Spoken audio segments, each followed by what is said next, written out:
in the resolving clause, insert the following section.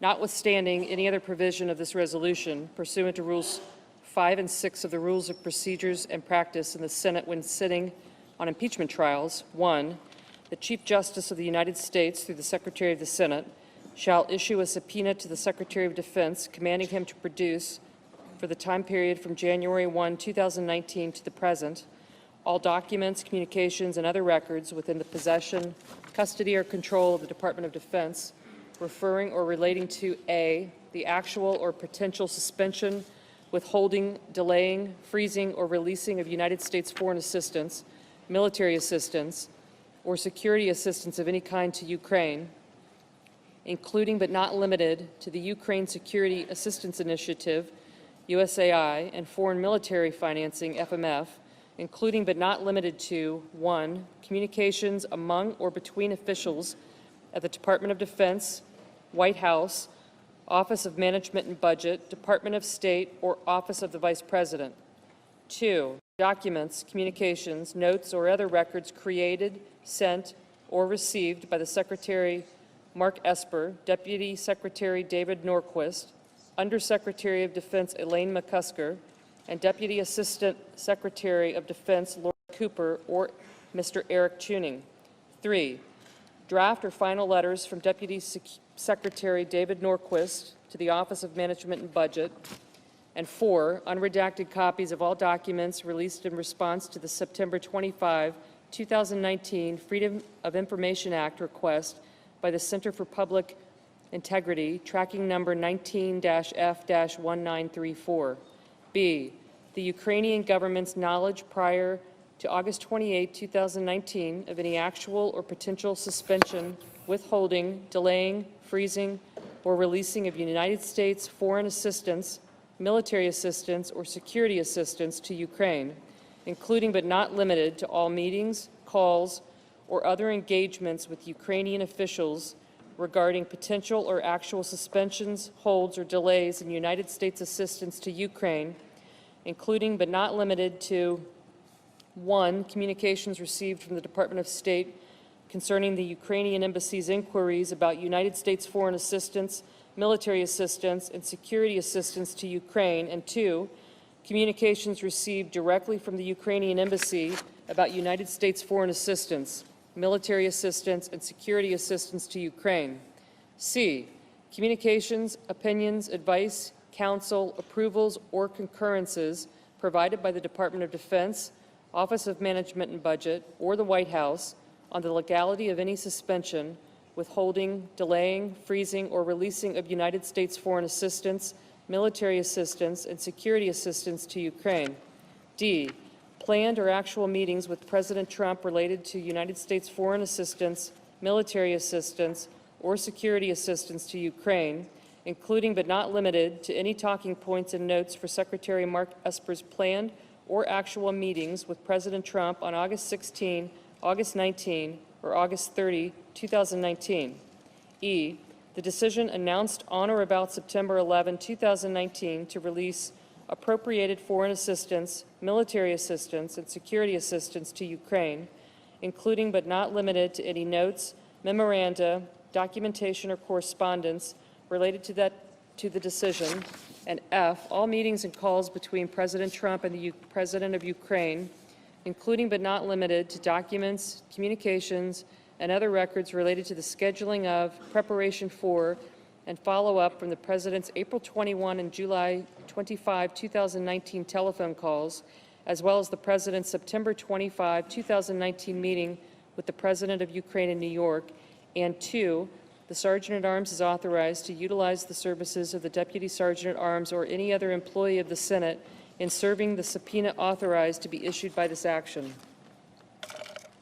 The amendment is arguable by the parties for 2 hours, equally divided. Mr. Manager Schiff, are you a proponent or opponent? Mr. Cipollone? Mr. Chief Justice, we are an opponent. So, Mr. Schiff, the House managers can proceed first and reserve time for rebuttal. Mr. Chief Justice, the House managers will be reserving the balance of our time to respond to the argument of the counsel for the President. Mr. Chief Justice, Senators, Counsel for the President and the American people.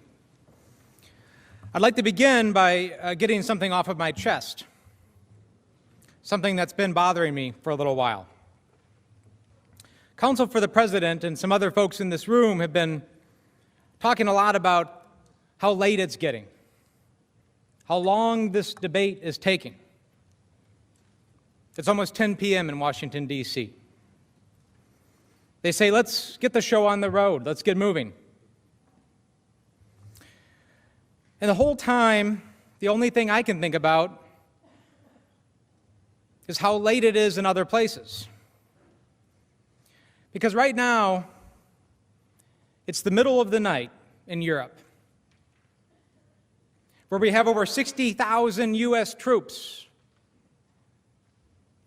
There are helicopter pilots flying training missions, tankers maneuvering across fields, infantrymen walking with 100-pound packs. And yes, Ukrainian soldiers getting ready to wake up in their trenches, facing off against Russian tanks right now. And I don't think any of those folks want to hear us talk about how tired we are or how late it is. We have time to have this debate. And that's why the House managers strongly support this amendment to subpoena key documents from the Department of Defense. Because just like the subpoena for OMB, these documents from DOD speak directly to one of President Trump's abuses: his withholding of critical military aid from our partner Ukraine to further his personal political campaign. $250 million of taxpayer-funded military aid for Ukraine was managed by the Department of Defense as part of the Ukraine Security Assistance Initiative. These funds, approved by 87 senators in this very room, would purchase additional training, equipment, and advising to strengthen the capacity of Ukraine's armed forces. The equipment approved for Ukraine included sniper rifles, rocket-propelled grenade launchers, counter-artillery radar, night vision goggles, and medical supplies. And this equipment was to be purchased almost exclusively from American businesses. This equipment, along with the training and advising provided by DOD, was intended to protect our national security by helping our friend Ukraine fight against Vladimir Putin's Russia. Earlier, Counsel for the President tried to make the argument, well, it made it there. The aid eventually made it there. The delay doesn't really matter. And you heard me talk about why the delay does matter. But what Counsel for the President didn't say is that all of the aid has not made it there. Congress had to pass another law so that $35.2 million of that aid wouldn't expire and lapse. We did. But to this day, $18.5 million of that money remains outstanding and hasn't made its way to the battlefield. It was DOD that repeatedly advised the White House and OMB about the importance of the security assistance to not only Ukraine, but also U.S. national security. It was DOD in August of 2019 that warned OMB that the freeze was unlawful and that the funds could be lost as a result. And it was DOD that scrambled after the hold was lifted without explanation on September 11th to spend the funds before they expired at the end of the month. Without a doubt, DOD has key documents that the President has refused to turn over to Congress, key documents that go to the heart of the ways in which the President abused his power. It's time to subpoena those documents. DOD documents would provide insight into critical aspects of this hold. They would show the decision-making process and motivations behind President Trump's freeze. They would reveal the concerns expressed by DOD and OMB officials that the hold was violating the law. They would reveal our defense officials' grave concerns about the impact of the freeze on Ukraine and U.S. national security. They would show that senior Defense Department officials repeatedly attempted to convince President Trump to release the aid.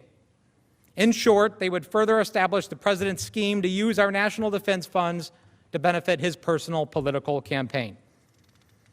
We are not speculating about the existence of these documents, and we're not guessing about what they might show, because during the course of the investigation in the House, witnesses who testified before the committees identified multiple documents directly relevant to the impeachment inquiry that DOD continues to withhold.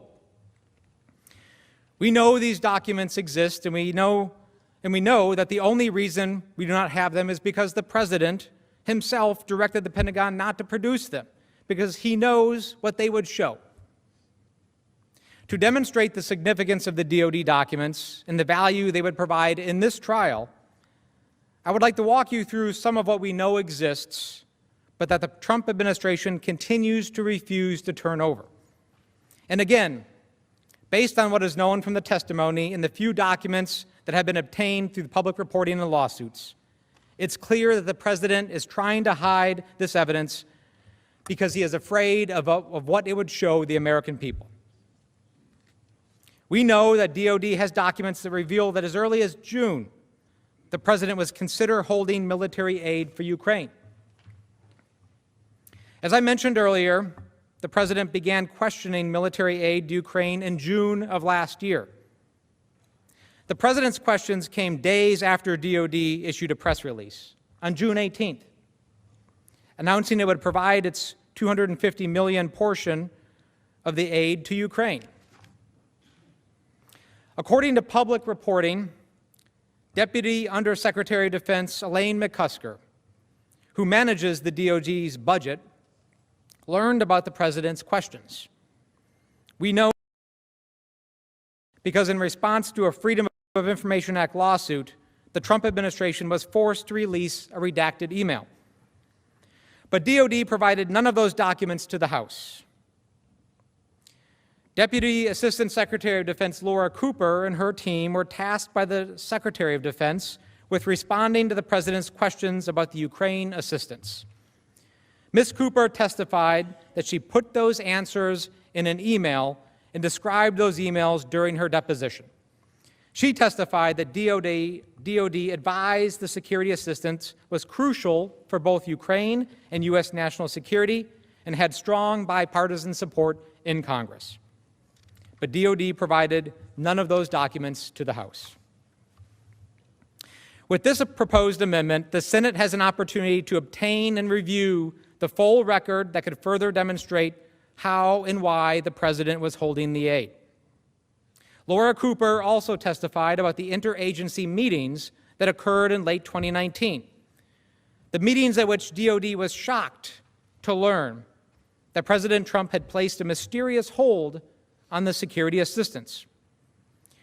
We know what happened at several of those meetings because Ms. Cooper participated in them, in some cases with other senior Defense Department officials. However, we don't have Laura Cooper's notes from those meetings. We don't have the emails she sent to senior DOD officials reporting the stunning news about the president's hold. We don't have the emails that show the response from the Secretary of Defense and other senior defense officials because DOD has refused to provide them. Separately, Laura Cooper testified about when Ukraine first learned of the president's secret hold on the military assistance. The same day as the president's July 25th call with President Zelensky, DOD officials received 2 emails from the State Department indicating that officials from the Ukrainian embassy and congressional staff had become aware of the hold and were starting to ask questions. Ms. Cooper testified that she was informed, quote, "The Ukrainian embassy and House Foreign Affairs Committee are asking about the military aid," end quote, and that the Hill knows about the FMS situation to an extent, and so does the Ukrainian embassy. All of this shows that people were starting to get very worried. Again, this amendment for a subpoena to DOD would compel the production of these important documents. But again, there is more. DOD documents would also reveal key facts about what happened on July 25th after OMB directed DOD to, quote, hold off on any additional DOD obligations for the assistance to Ukraine. How did DOD officials react to OMB's directive to keep this order quiet? Did DOD officials raise immediate concerns about the legality of the hold? Concerns that they would eventually vocally articulate to OMB in August. Did DOD officials hear from the American businesses that were on tap to provide the equipment from Ukraine? Was DOD informed that the president's hold would undermine American jobs? Answers to those questions may be found in DOD emails, emails that we could all see if you issue the subpoena. Earlier, I mentioned that by late July, officials in our government raised significant concerns about the impact and the legality of President Trump's hold on the military aid. We know this from witness testimony, public reporting, and documents produced in Freedom of Information Act lawsuits. For example, at an interagency meeting on July 31st, Laura Cooper, one of the officials at DOD, announced that because there were two legally available options to continue the hold, and they did not have direction to pursue either of those legal options, DOD would have to start spending the funds on August 6th. Cooper explained that if they did not start spending the funds, they would risk violating the Impoundment Control Act. It was a fateful warning because that is exactly what happened. Throughout August, Pentagon officials grew increasingly concerned as the hold dragged on. According to public reporting, DOD wrote to OMB on August 9th to say that it could no longer claim the delay would have no effect on the Defense Department's ability to spend the funds. We only know this through recent reporting about the contents of the email. President Trump certainly hasn't made this information public.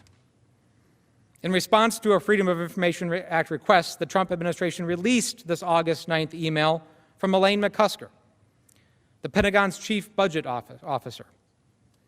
And as you can see from the slide in front of you, it is almost entirely blacked out.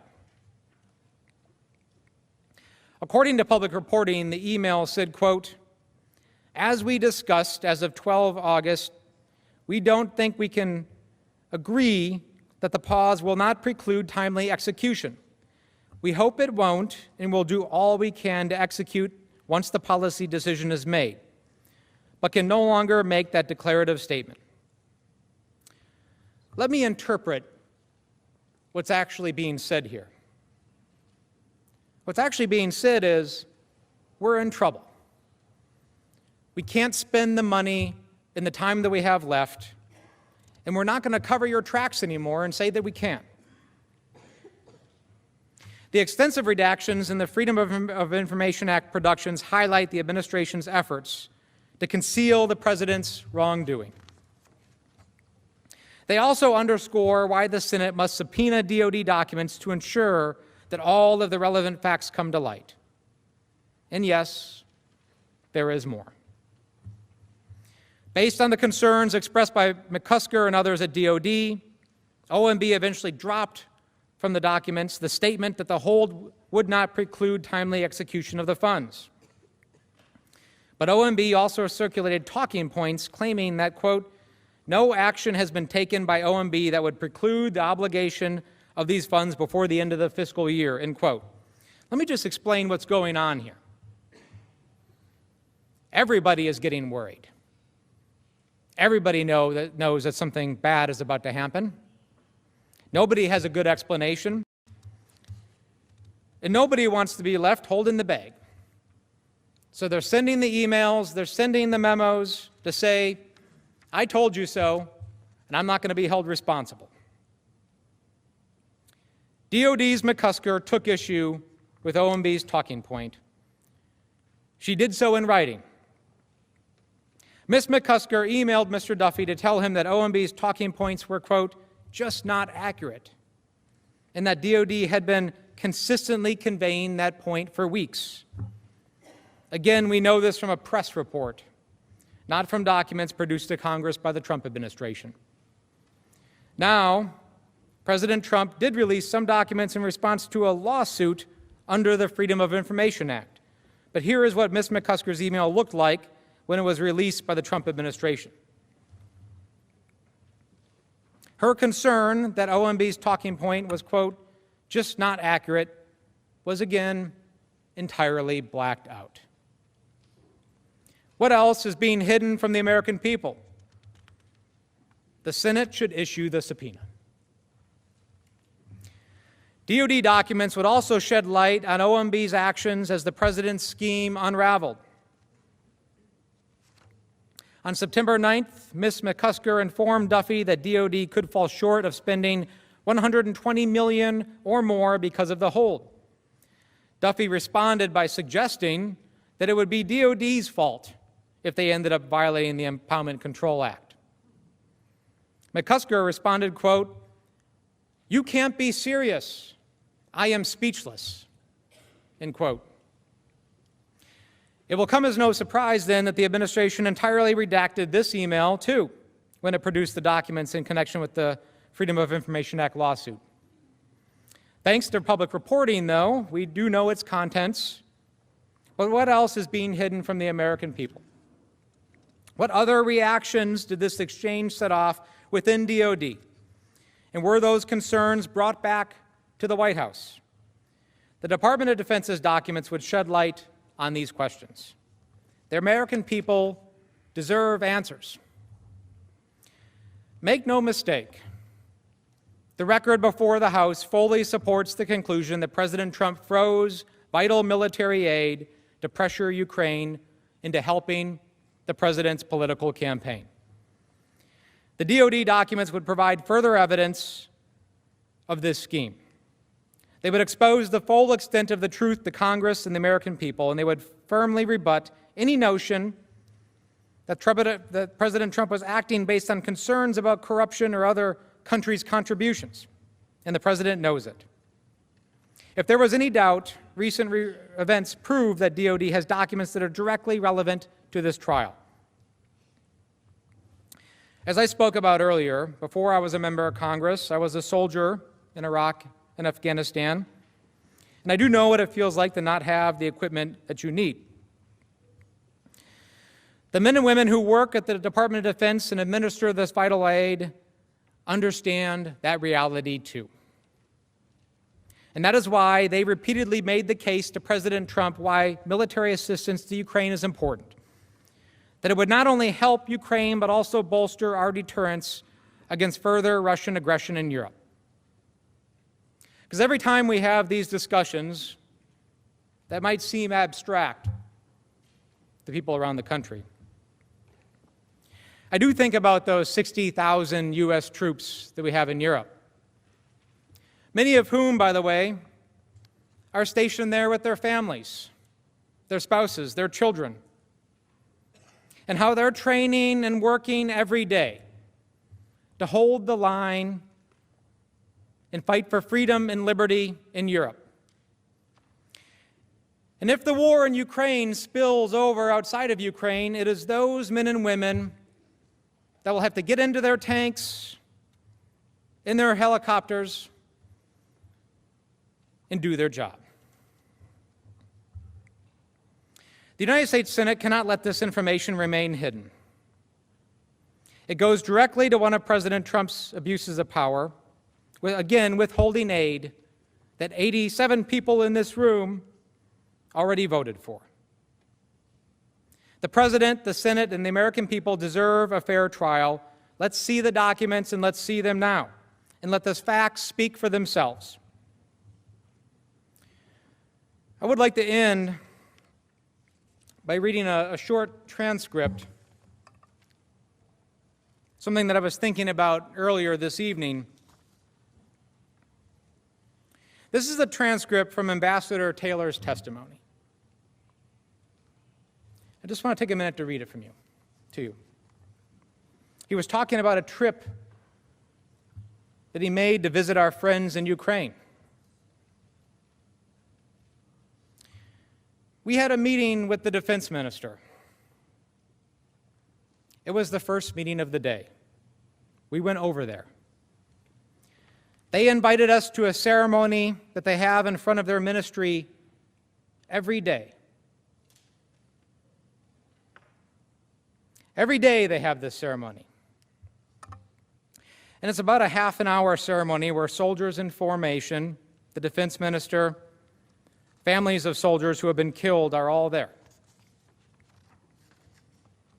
And the selection of which soldiers are honored, which soldiers who had been killed are honored, is on the date of it. So whatever today's date is, you know.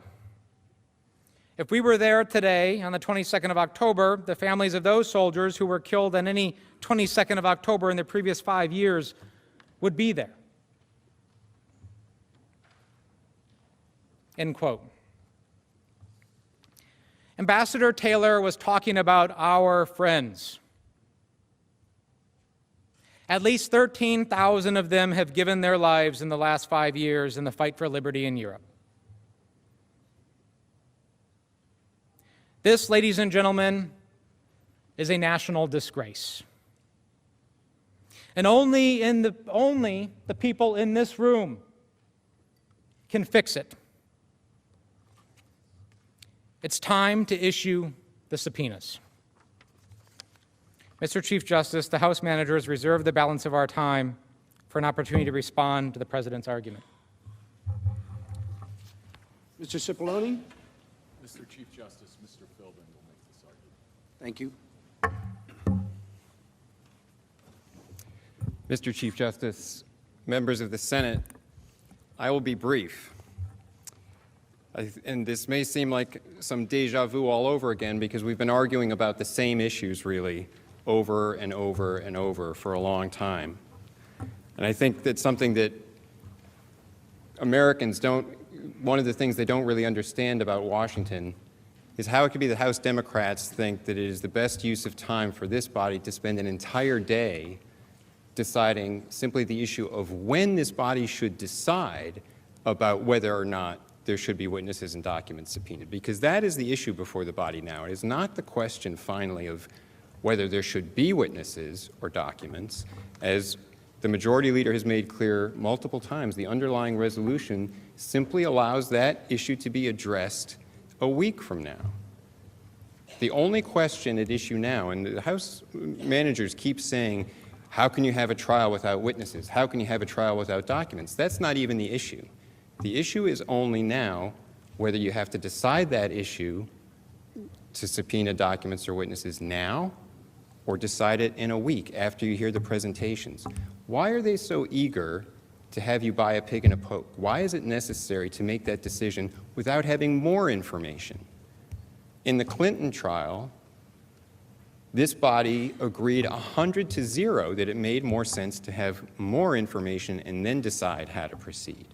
That it was rational to have more information to hear the presentations and then decide what more was necessary. Why is it so important that you've got to make that decision now without that information? That doesn't make any sense.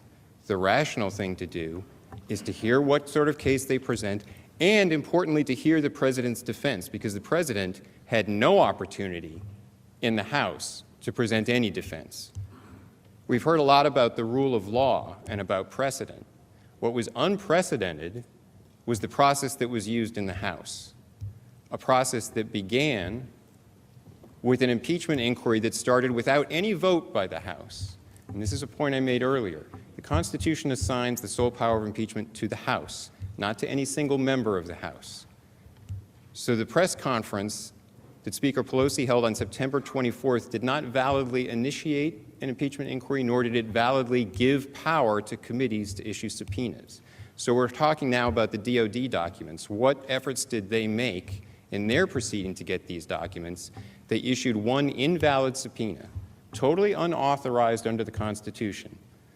It was unprecedented because it was issued in an impeachment inquiry, purportedly, without any vote from the House. Never happened before in our history in a presidential impeachment. It was unlawful. It was unauthorized. And that's why no documents were produced, and they made no other efforts to pursue that. So we've heard a lot about the rule of law. The rule of law applies to the House Democrats as well, and they didn't abide by it. It was unprecedented to have a process in which the president had no opportunity to present his defense, no opportunity to present witnesses, no opportunity to be represented by counsel, no opportunity to present evidence whatsoever in 3 rounds of hearings. And they'll mention, oh, in the Judiciary Committee, they were willing to give the president rights. But in the Judiciary Committee, after one hearing, the Speaker announced the conclusion that articles were going to be drafted, and the committee had already decided it would hear no fact witnesses. There were no rights for the president. So it makes sense, what's rational, what 100 senators 21 years ago thought was rational, was to hear the case that can be presented on the record established so far and then decide if something else needs to be done. Let the president make his case. We're ready to get this started. The House manager should be as well. Thank you, Mr. Chief Justice. Mr. Chief Justice, Cipollone. we yield the balance of our time. Thank you. House managers have 38 minutes remaining.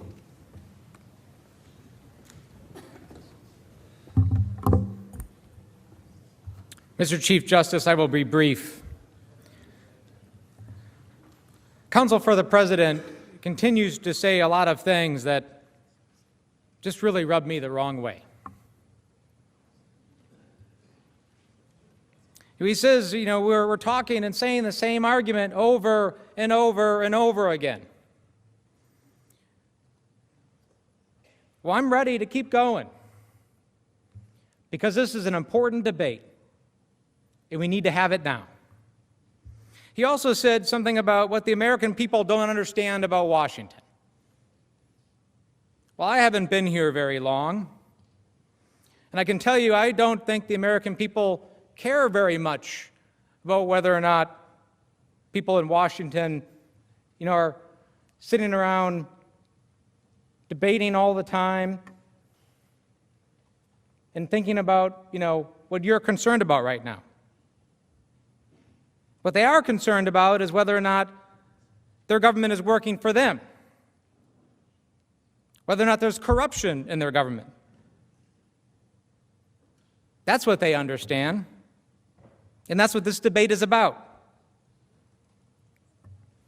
Counsel for the President said, why now? Why the information now? The better question is, why not now? This trial has started.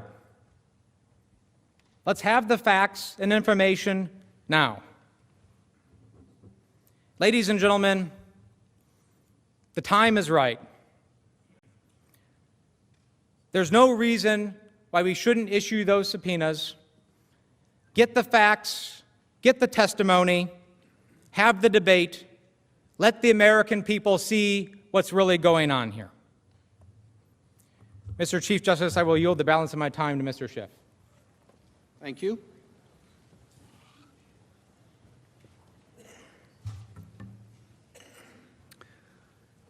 Senators, I'll be brief, but I do want to respond to a couple of the points that my colleagues have made. First is the argument that you've heard before, and I have no doubt you'll hear again, that the subpoenas issued by the House are invalid. Well, that's really wonderful. I imagine when you issue subpoenas, they will declare yours invalid as well. What's the basis of the claim they're invalid? Well, because they weren't issued the way the president wants.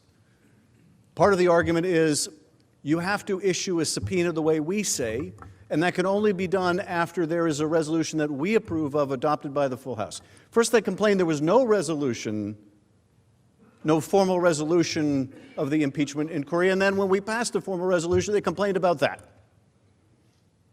They complained when we didn't have one, they complained when we did have one. Well, you know, they made that argument already in court, and they lost. In the McGahn case, they similarly argued this subpoena for Mr. McGahn is invalid. And you know what the judge said? Essentially, that's nonsense. The president doesn't get to decide how the House conducts an impeachment proceeding. The president doesn't get to decide whether a subpoena it issues is valid or invalid. No, the House gets to decide, because the House is given the sole power of impeachment, not the President of the United States. Now, counsel says, why are we going through all these documents? Aren't all these motions the same? And the fact of the matter is, we're not talking about the same documents here. They would like nothing better than for you to know nothing about the documents we seek. They don't want you to know what Defense Department documents they're withholding. Yeah, of course they don't want to hear that. They don't want you to know what State Department documents are they, because if it's just abstract, if it's just we're here arguing for documents, well, they can say, well, that's really not that important, right? It's just some generic thing.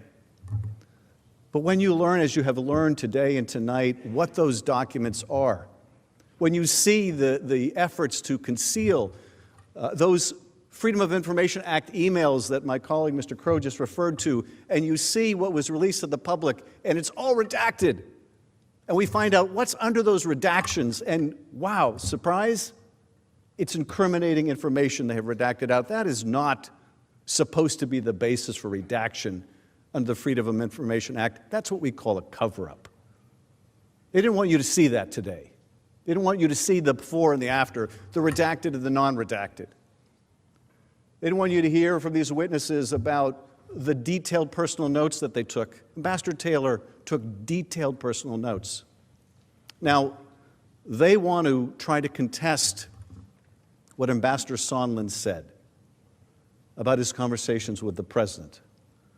Because Sondland, after he talked with the president, talked directly with Ambassador Taylor and talked directly with Mr. Morrison and explained his conversation with the president. Well, guess what?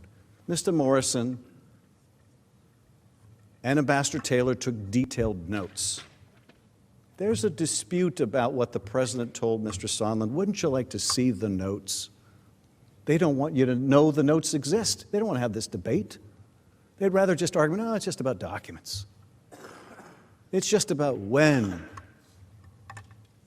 We want the senators after 16 hours of questions before they can see any of this stuff. And you know what? Then we're going to move to dismiss the case. The when, as I said earlier, means never. And finally, the Clinton precedent. President Clinton turned over 90,000 pages of documents before the trial. I agree. Let's follow the Clinton precedent. It's not even going to take 90,000 documents. The documents are already collected. You heard the testimony on the screen of Ambassador Taylor saying, oh, they're going to be turned over shortly. Well, we're still waiting. But they're still sitting there at the State Department. We didn't play a video for you of Secretary Esper on one of the Sunday shows saying, we're going to comply with these subpoenas. Well, that was 1 week. And then somebody got to him, and all of a sudden he was singing a different tune. Yeah, they don't want you to know what these documents hold. And yes, we're showing you what these witnesses can tell you. We're showing you what Mulvaney could tell you. And yeah, we're making it hard for you. We're making it hard for you to say no. We're making it hard for you to say, I don't want to hear from these people. I don't want to see these documents. We're making it hard. It's not our job to make it easy for you. It's our job to make it hard to deprive the American people of a fair trial. And that's why we're taking the time to do it. I yield back. The Majority Leader is Mr. recognized. Chief Justice, I make a motion to table the amendment and ask for the ayes and nays. Is there a sufficient second? There is. The clerk will call the roll. Mr. Alexander. Aye. Ms. Baldwin. Mr. Barrasso. Mr. Bennett. Mrs. Blackburn. Mr. Blumenthal. Mr. Blunt. Mr. Booker. Mr. Bozeman. Mr. Braun. Mr. Brown. Mr. Burr. Ms. Cantwell. Mrs. Capito. Mr. Cardin, Mr. Carper, Mr. Casey, Mr. Cassidy, Ms. Collins, Mr. Coons, Mr. Cornyn, Ms. Cortez Masto, Mr. Cotton, Mr. Kramer, Mr. Crapo, Mr. Cruz, Mr. Daines, Ms. Duckworth, Mr. Durbin, Mr. Enzi, Ms. Ernst, Mrs. Feinstein, Mrs. Fisher, Mr. Gardner, Mrs. Gillibrand, Mr. Graham, Mr. Grassley, Ms. Harris, Ms. Hassan, Mr. Hawley, Mr. Heinrich, Ms. Hirono, Mr. Hoven, Mrs. Hyde-Smith, Mr. Inhofe, Mr. Johnson, Mr. Jones, Mr. Kane, Mr. Kennedy, Mr. King, Ms. Klobuchar,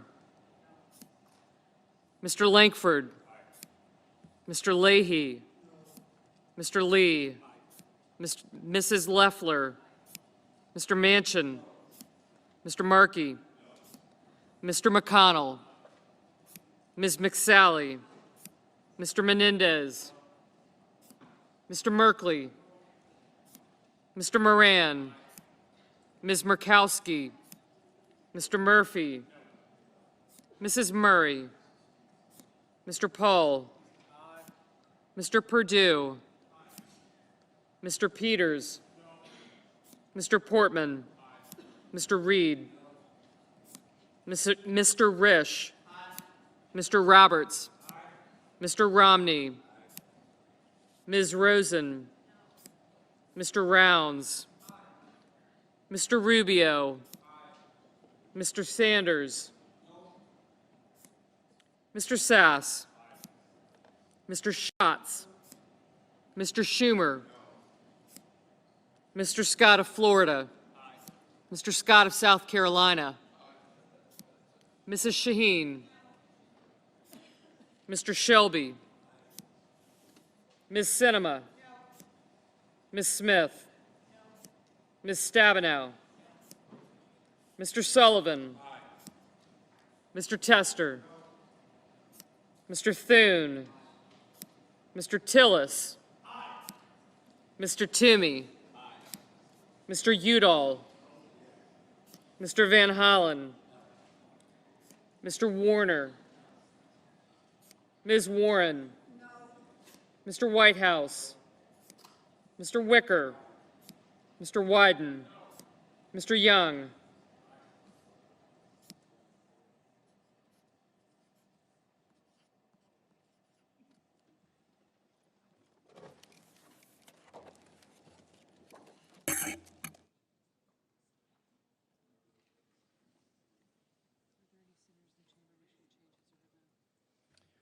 Are there any senators in the chamber who wish to change his or her vote? If not, the yeas are 53 and the nays are 47. The amendment is tabled.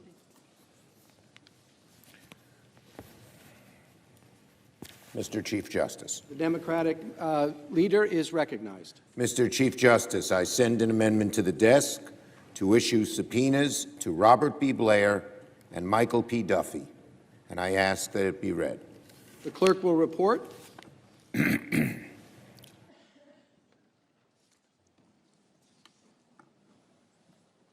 senator from New York, Mr. Schumer, proposes an amendment number 1289. At the appropriate place in the resolving clause, insert the following section: notwithstanding any other provision of this resolution, pursuant to Rules 5 and 6 of the Rules of Procedure and Practice in the Senate when sitting on impeachment trials, 1, the Chief Justice of the United States through the Secretary of the Senate shall A, issue a subpoena for the taking of testimony of Robert B. Blair, and B, issue a subpoena for the taking of testimony of Michael P. Duffy, and 2, the Sergeant-at-Arms is authorized to utilize the services of the Deputy Sergeant at Arms or any other employee of the Senate in serving the subpoena authorized to be issued by this section. The amendment is arguable by the parties for 2 hours, equally divided. Mr. Manager Schiff, are you a proponent or opponent? Mr. Cipollone? Mr. Schiff, the House managers can then proceed and reserve time for rebuttal.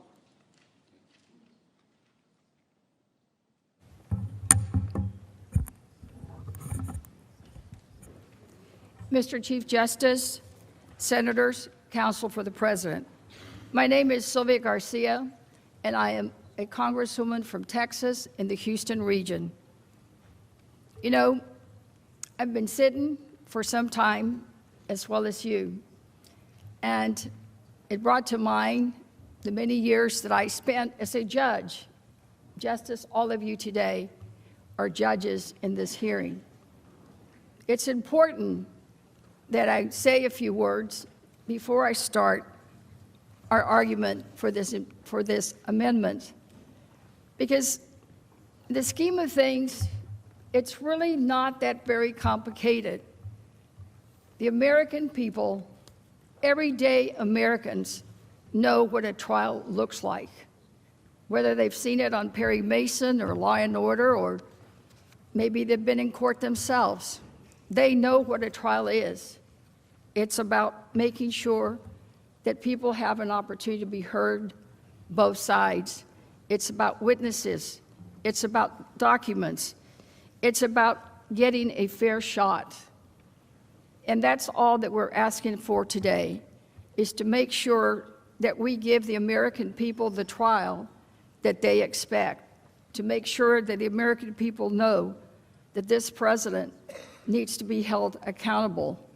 Because if it were they who were accused or alleged to have done something, they would want the same thing. So for me, it's about making sure that we get a fair trial, which is why I'm here representing the House managers to strongly support this amendment to subpoena Robert Blair and Michael Duffy. Blair and Duffy are the two officials who carried out President Trump's order to freeze vital military aid to Ukraine. Their testimony would shed light on central facts the House uncovered in our impeachment inquiry. Their testimony will further affirm that President Trump had no legitimate policy reason for the order. Blair works in the White House as a senior advisor to the acting chief of staff, Mick Mulvaney. Duffy is a political appointee. He works in the Office of Management and Budget. There he serves as the Associate Director for National Security Programs. Both were subpoenaed by the House investigative committees. Both were ordered not to appear, so both failed to appear for the scheduled depositions. Despite repeated outreach and despite their legal duty to comply, Blair and Duffy are not household names. Many Americans have never heard of them, but they operated the machinery of the executive branch. They implemented President Trump's instruction to freeze military aid to Ukraine. They communicated about the freeze with each other, with Mulvaney, with OMB's acting director Russell Vought, and with numerous officials at the State Department and the Department of Defense. They stood at the center of this tangled web. Some of their communications are known to us from the testimony of other witnesses before House committees. Other communications have been revealed through public reporting and the Freedom of Information Act releases. But these communications only partly penetrate the secrecy in which President Trump sought to cloak his instruction to freeze military aid to a vulnerable strategic partner. As plentiful evidence confirms, officials throughout the government were stumped, literally stumped, about why the freeze was happening. They were thwarted when they tried to get explanations from Blair and Duffy. Consistent with President Trump's effort to hide all evidence, Blair and Duffy have defied the House's subpoenas at the President's direction. To explain why this amendment should be passed, I would like to walk you through some key events which Blair and Duffy participated in.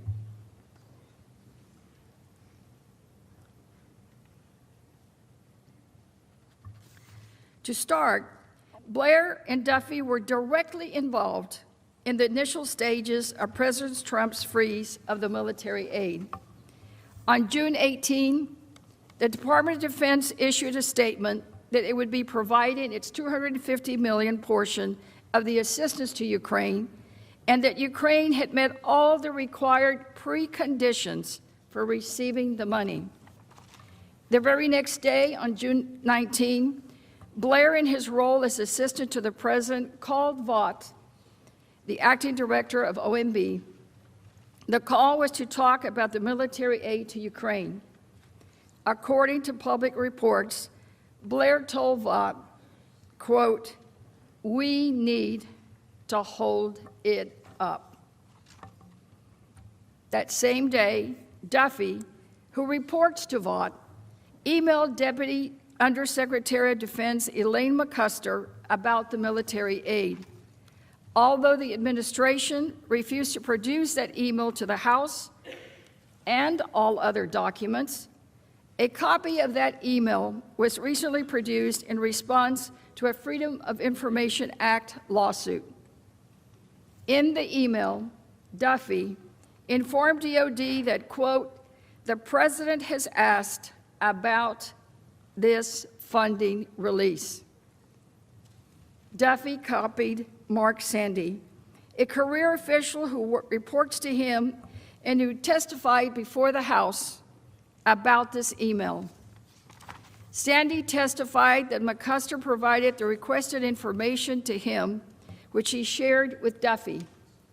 These communications raised many questions about Blair and Duffy, and they're in the best position to provide answers. For example, who or what prompted Blair to tell Vought that OMB needed to freeze the aid? Who?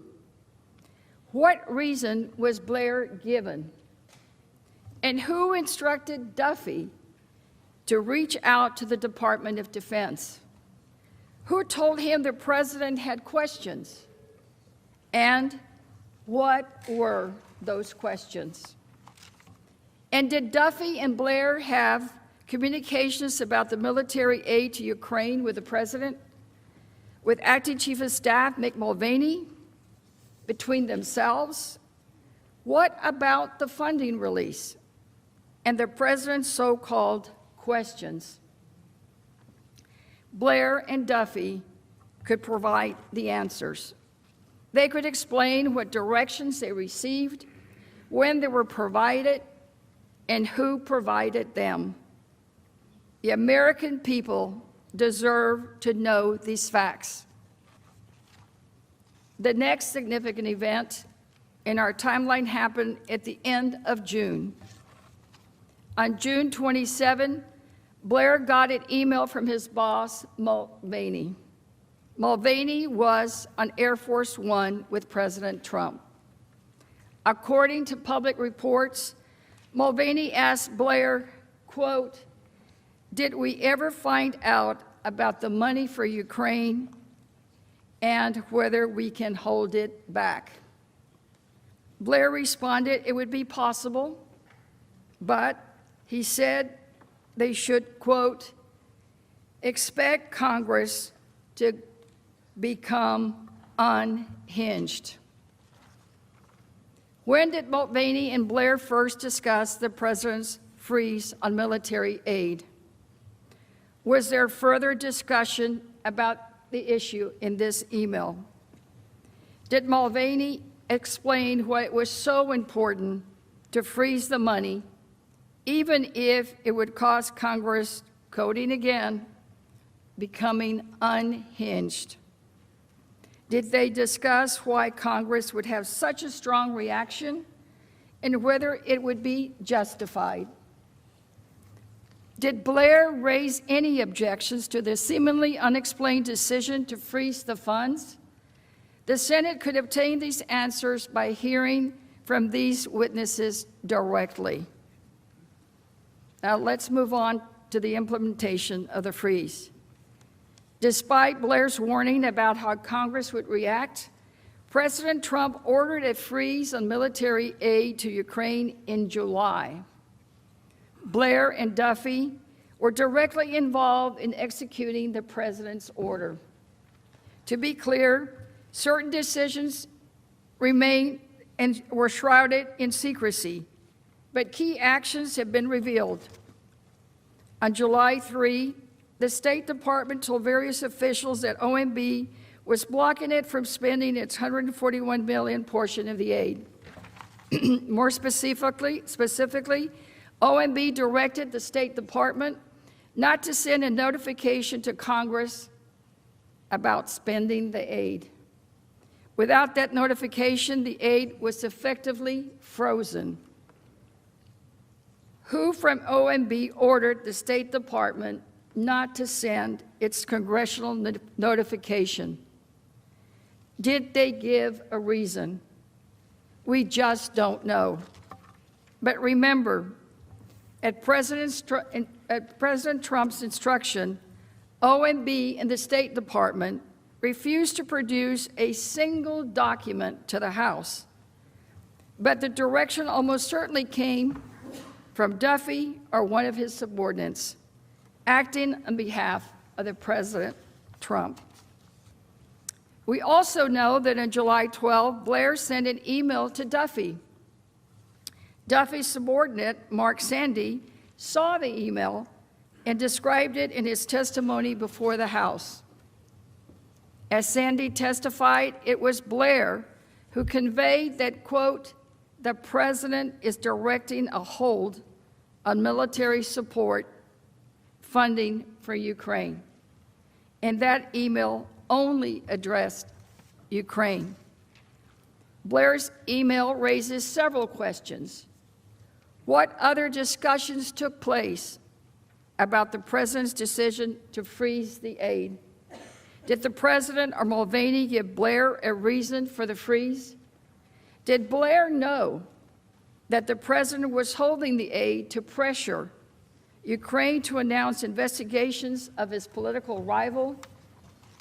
We also know 2 days before Blair sent his email to Duffy, Ambassador Sondland told Ukrainian officials that he had a deal with Mulvaney. The deal consisted a White House visit for President Zelensky on Ukraine conducting the political investigations that President Trump sought. That is what prompted Ambassador Bolden to say he was, quote, not part of whatever drug deal Sondland and Mulvaney are cooking up. Blair is Mulvaney's senior advisor. Did Blair know about the Sondland-Mulvaney deal? Did he know that they were leveraging an official White House visit for the president to get Ukraine to investigate his political rival? The White House was unable to provide any reason for the hold. Throughout this period, officials across the executive branch started asking questions about the freeze on the military aid. Around July 17 or 18, Duffy emailed Blair. He asked about the reason for the freeze, but he got no explanation. Instead, Blair insisted, quote, we need to let the hold take place, and they could, quote, revisit the issue with the president later. In the House, we heard testimony from multiple officials, including Ambassador Taylor, who was until very recently our top diplomat in Ukraine, our numero uno. We also heard from several other officials from the Department of Defense, the NSC staff, and OMB, but no one No one heard any credible evidence, any credible explanation for the freeze at the time. No one, nada. Senators, think about it. Not even our top U.S. diplomat to Ukraine had any idea as to why the president had ordered the funds frozen. That is shocking. That should worry every single one of us here. Here are some of those witnesses. They're up in the slide. Again, no one else knew why. Why this decision made so secretly and without any explanation. Why was the president compromising the safety of a strategic ally in the region? Why was he harming our national security interests in the process? On July 26, Duffy attended a meeting of a high-level executive branch officials. Duffy made clear that the freeze on military aid was based on President Trump's express direction. But apparently, he could not clearly explain why there was a freeze beyond a vague reference to concerns about corruption. The official said,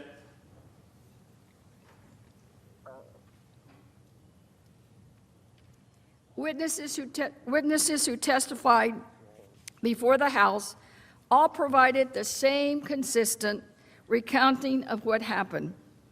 As you can see from the statements on the slide, officials were not provided clear explanation for such a dramatic step.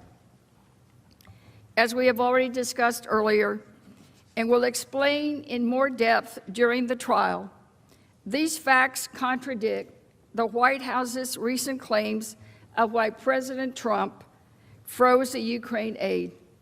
Those facts clearly show efforts by this president and those around him to fabricate explanations after the president's illegal scheme came to light. In fact, the White House counsel's own review of the freeze reportedly found that Mulvaney and OMB attempted to create an after-the-fact justification for the president's decision. That's a polite way of saying Mulvaney's team led an effort to cover up the president's conduct and to manufacture misleading, pretextual explanations to hide the corruption. But, senators, there's still more.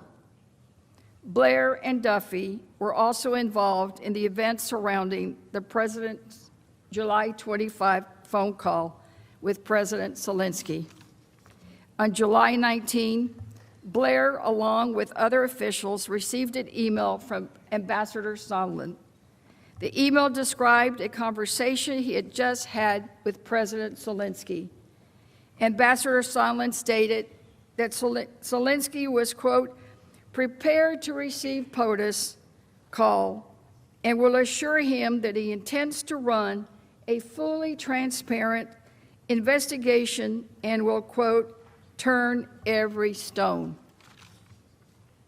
As reflected in this email and confirmed by his testimony, Ambassador Sondland had helped President Zelensky prepare for his July 25 phone call with President Trump, telling him it was necessary to assure President Trump that he would conduct the investigations. Ambassador Sondland then reported back to Blair and others that President Zelensky was prepared to do just that. So Blair knew the plan. As Ambassador Sondland put it, he was in the loop on the scheme. Why was Blair part of this group? What was his involvement in setting up the call? What did he understand Sondland's message to mean? What did he know about the investigations sought by the president? Did he have any conversations with the president or Mulvaney about the president's request for the investigations. We need Blair's testimony to answer these questions. And then, 6 days later, Blair was in the Situation Room, listening in on President Trump's July 25 call with President Zelensky. He heard President Zelensky raise the issue of U.S. aid to Ukraine. He heard President Trump respond by asking for, quote, a favor, though, namely investigations of the 2016 election and of Vice President Biden. The House heard the testimony of 3 of the other officials who listened in to the president's July 25 call, directly listened in: Lieutenant Colonel Vindman, Tim Morrison, and Jennifer Williams. Each of them expressed concerns about the call. Lieutenant Colonel Vindman and Tim Morrison immediately reported the call to NSC lawyers.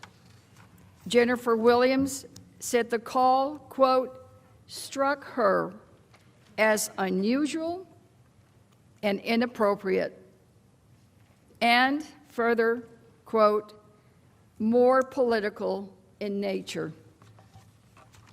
Senators, the American people deserve to hear if Blair shared the concerns of the other officials who listened to the president's call. What was his reaction to the call? Did he take notes? Was he at all concerned like the other officials? Did he know exactly what was happening and why? Did the evidence we have suggests that he did know, but the Senate should have the opportunity to ask him directly.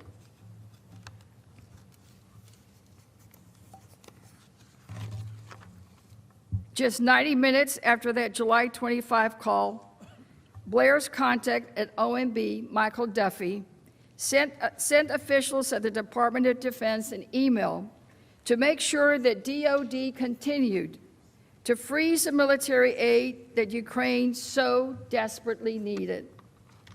This email, like all others, was not produced to the House. However, it was produced pursuant to court order in a Freedom of Information Act lawsuit. As the email reflects, Duffy told the DOD officials that based on the guidance he had received, they should, quote, hold off any additional DOD obligations of these funds. Duffy added that the request was sensitive and that they should keep this information closely held. This email, too, raises questions that Duffy should answer. What exactly was the guidance Duffy received? Who gave it to him? Was it connected to President Trump's phone call? And why was it so sensitive that he directed DOD to keep it closely held? The Senate should demand the answers to these questions. The Senate should also hear from Duffy as to why he abruptly removed a career OMB official who questioned the freeze on military aid to Ukraine, and whether he did so at the direction of the White House or President Trump.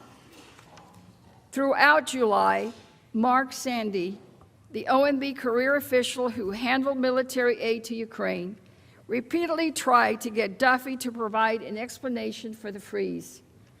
He was unsuccessful. Sandy and other officials from OMB and the Pentagon also raised questions about the freeze violating the Impoundment Control Act, the federal law that limits the president's ability to withhold funds that have been allocated by Congress. In fact, 2 career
explanation for his decision.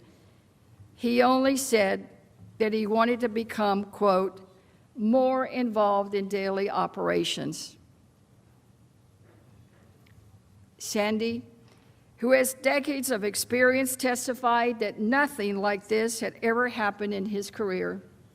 His boss, a political appointee, just happened to have a sudden interest in being more hands-on and was now laser-focused exclusively on Ukraine. The Senate should ask Duffy why he took over the handling of the Ukraine military aid. Was he directed to? Why was Sandy removed from his responsibility over Ukraine aid? Was it because he expressed concerns about the legality of the freeze? These questions are those that Duffy would be able to answer. Now we move on to warnings from DOD. Around this period in late July and early August, Duffy also ignored warnings from DOD about the legality of the freeze. The Senate should hear from him and judge what he has to say. Throughout July and August, Duffy executed President Trump's freeze of the military aid through a series of funding documents from OMB. In carefully worded footnotes, OMB tried to claim that this, quote, was a brief pause, and it would not affect DOD's ability to spend the money on time. As we now know from public reporting, as the freeze continued, DOD officials grew more and more alarmed. They knew the freeze would impact DOD's ability to spend the funds before the end of the fiscal year. DOD officials, including Deputy Undersecretary McCusker, voiced these concerns to Duffy on multiple occasions.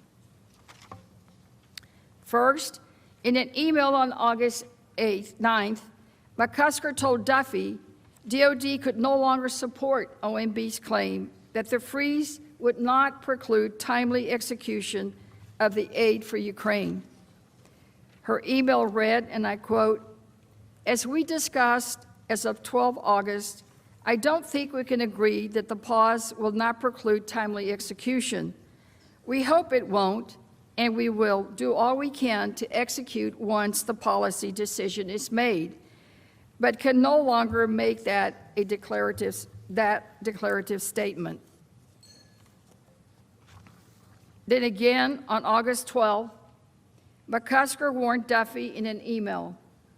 The footnotes needed to include a caveat that, quote, execution risk increases continued delays. The House never received these documents from OMB or DOD. We know what they contain because of public reporting, despite persistent efforts by the Trump administration to keep them from Congress and the public. The Pentagon's alarm should have raised concerns for Duffy. Did he share DOD's concerns with anyone else? Did he agree with those concerns or take any actions in response?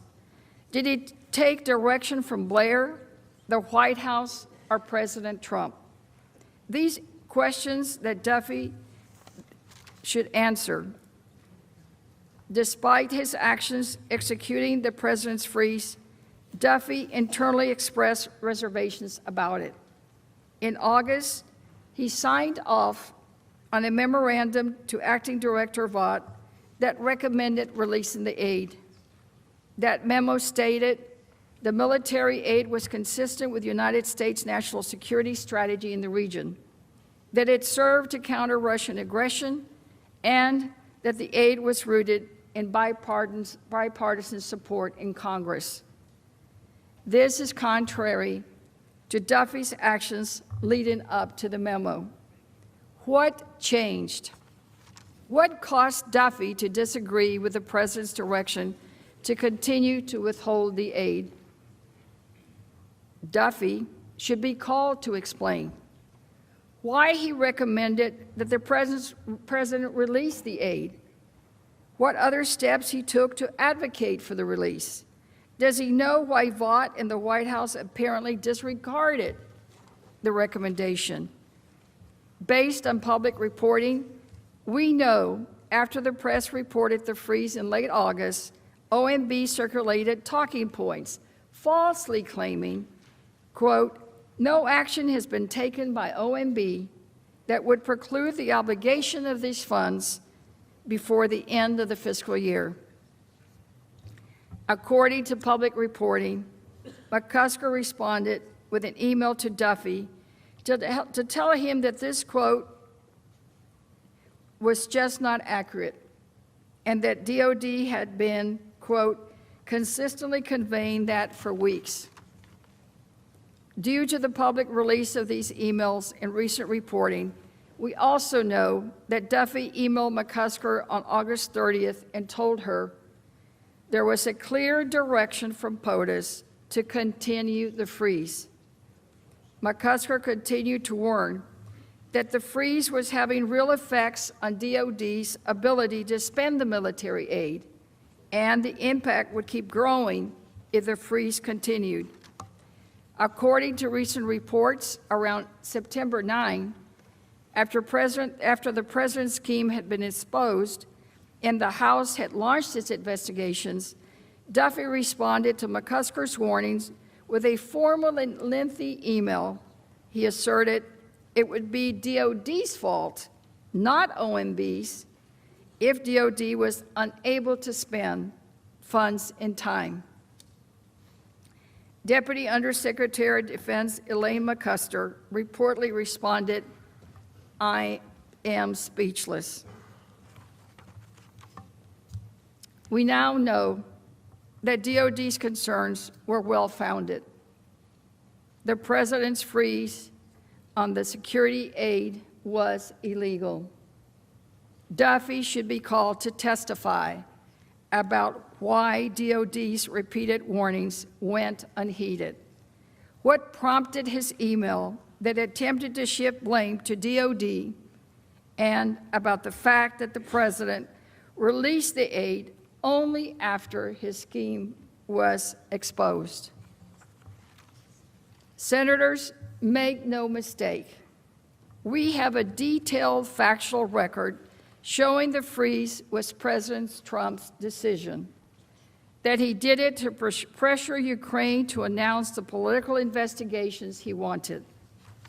But President Trump's decisions also set off a cascade of confusion and misdirection within the executive branch.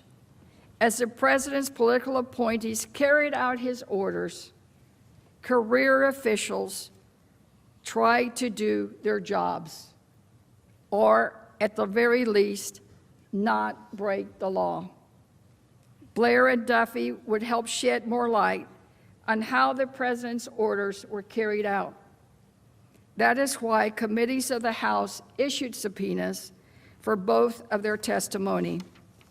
But Blair and Duffy, as I said earlier, like many other Trump officials, refused to appear because the president ordered them not to appear.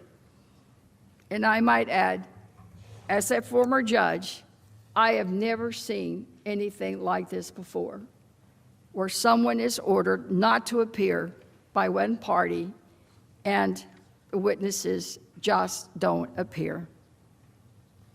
The United States Senate should not allow the president and his administration to continue to evade accountability based on these ever-shifting and ever-meritless excuses.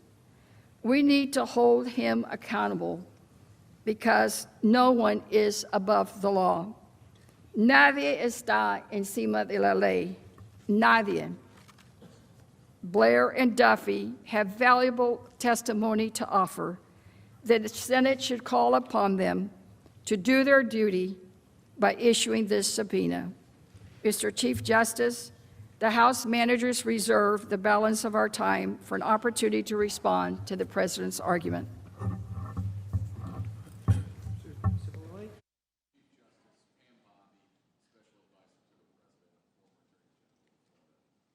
Deliver the argument.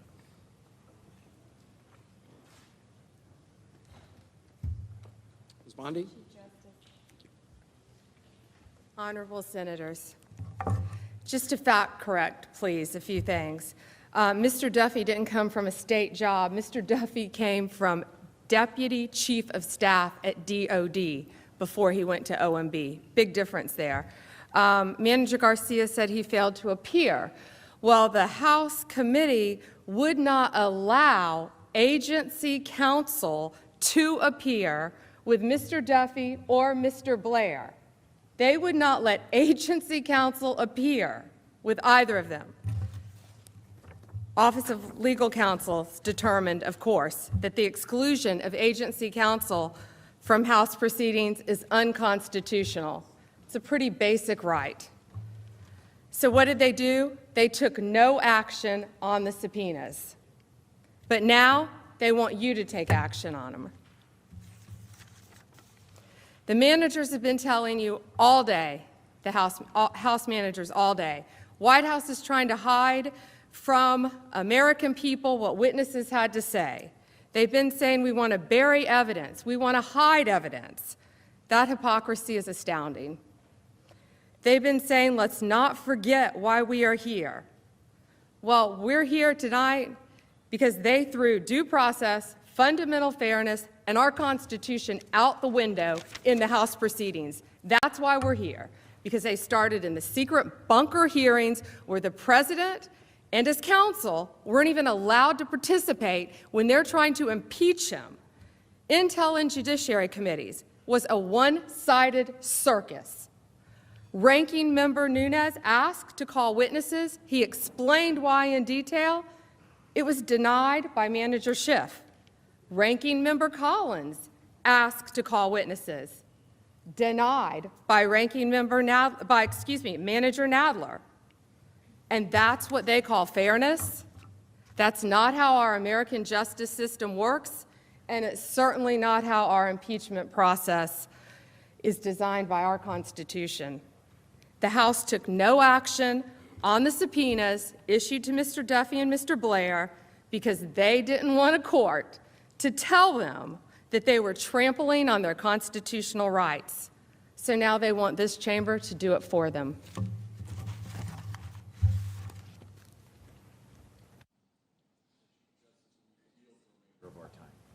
Thank you. The House managers have 24 minutes remaining.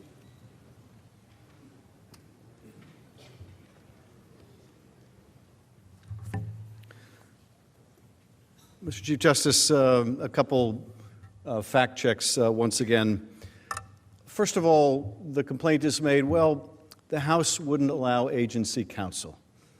Why wouldn't the House allow agency counsel to be present in those secret depositions that you have been hearing so much about? And as I mentioned earlier, those secret depositions allowed 100 members of the House to participate. There are 100 members of the Senate. We could have had that secret deposition right here in the Senate floor. But during those depositions, members of both parties were given equal time to ask questions of these witnesses. Now, why not allow an agency counsel? And by the way, where did Democrats get that rule of no agency counsel during these depositions? We got it from the Republicans. This was the Republican deposition rule. And we can cite you adamant explanations by Trey Gowdy and others about how these rules are so important that the depositions not be public, that agency counsel be excluded. And why? Well, you'll get a good sense of it when you see the testimony of Deputy Assistant Secretary George Kent. Kent describes how he's at a meeting with some of the State Department lawyers and others, and they're talking about the document requests from Congress. And what are they going to do about these, and what documents are responsive, and what documents aren't responsive. And the issue comes up of a letter that the State Department sent to Congress saying, you're intimidating the witnesses. And Secretary Kent testified, no, the Congress wasn't intimidating witnesses. It was the State Department that was intimidating witnesses to try to prevent them from testifying. And so my colleagues at the other table say, why aren't you allowing the minders from the State Department to sit next to those witnesses and hear what they have to say in the depositions? We've seen all too much witness intimidation in this investigation to begin with without having an agency minder sitting in on the deposition. And by the way, those agency minders don't get to sit in on grand jury interviews either. There is a very good investigative reason that has been used by Republicans and Democrats who have been adamant about the policy of excluding agency counsel. It was also represented that the Intelligence Committee and the Judiciary Committee wouldn't allow the minority to call any witnesses. That's just not true. In fact, fully 1/3 of the witnesses who appeared in open hearing in our committee were minority-chosen witnesses. Now, what they ended up having to say was pretty darn incriminating of the president, but nonetheless, they chose them. And so this idea, well, we had no due process, the fact of the matter is we followed the procedures in the Clinton and Nixon impeachments. And they can continue to say we didn't, but we did. And in some respects, we gave even greater due process opportunities here than there. The fact that the president would take no advantage of them doesn't change the fact that they had that opportunity. And finally, the claim is made that we trampled on the constitutional rights by daring to subpoena these witnesses. How dare we subpoena administration officials, right? Because Congress never does that. How dare we do that? How dare we subpoena them? Well, the court heard that argument in the case of Don McGahn, and you should read the judge's opinion in finding that this claim of absolute immunity has no support, no substance. It would result in a monarchy. It is essentially the judicial equivalent of don't let the door hit you in the backside on the way out, counsel. There's no merit there. And counsel can repeat that argument as often as they like, but there's no support in the courts for it. There should be no support for it in this body, not if you want any of your subpoenas in the future to mean anything at all. I yield back. The majority leader is recognized. At the desk to table the amendment, and I ask for the ayes and nays. Is there a sufficient second? The clerk will call the roll. Mr. Alexander. Ms. Baldwin. Mr. Barrasso. Mr. Bennett. Mrs. Blackburn. Mr. Blumenthal. Mr. Blunt. Mr. Booker. Mr. Bozeman. Mr. Braun. Mr. Brown. Mr. Burr. Ms. Cantwell. Mrs. Capito. Mr. Cardin. Mr. Carper. Mr. Casey. Mr. Cassidy. Ms. Collins. Mr. Coons. Mr. Cornyn. Ms. Cortez Masto. Mr. Cotton. Mr. Kramer. Mr. Crapo. Mr. Cruz. Mr. Daines. Ms. Duckworth. Mr. Durbin. Mr. Enzi. Ms. Ernst. Mrs. Feinstein. Mrs. Fisher. Mr. Gardner. Mrs. Gillibrand. Mr. Graham. Mr. Grassley. Ms. Harris. Ms. Hassan. Mr. Hawley. Mr. Heinrich. Ms. Hirono. Mr. Hoven. Mrs. Hyde-Smith. Mr. Inhofe. Mr. Johnson. Mr. Jones. Mr. Kane.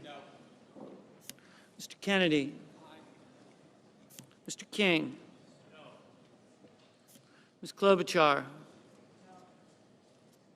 Mr. Langford. Mr. Leahy.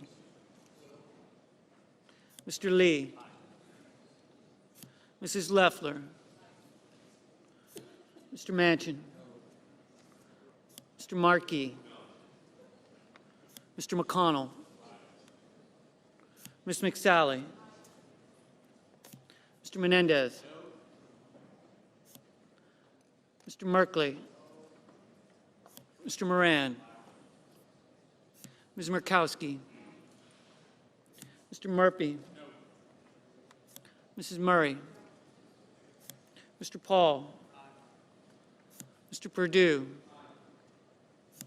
Mr. Peters. Mr. Portman. Mr. Reed. Mr. Risch. Mr. Roberts. Mr. Romney. Ms. Rosen. Mr. Rounds.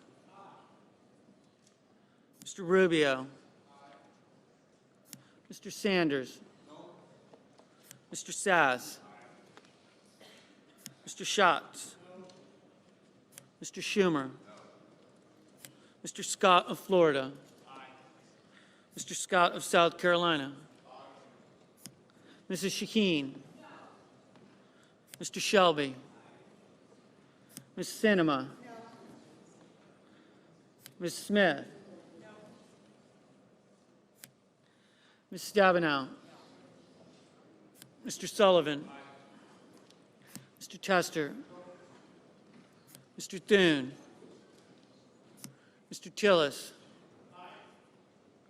Mr. Toomey. Mr. Udall. Mr. Van Hollen. Mr. Warner. Ms. Warren.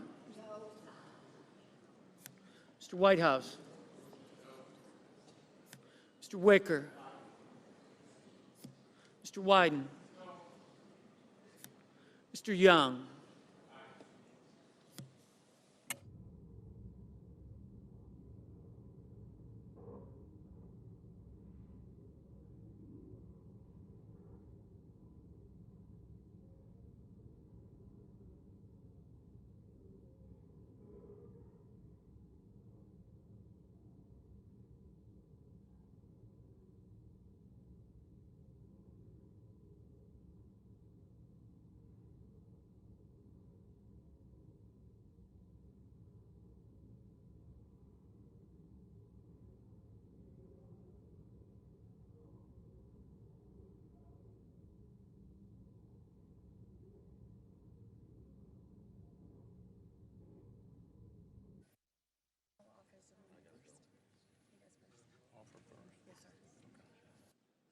Does any senator wish to change his or her vote?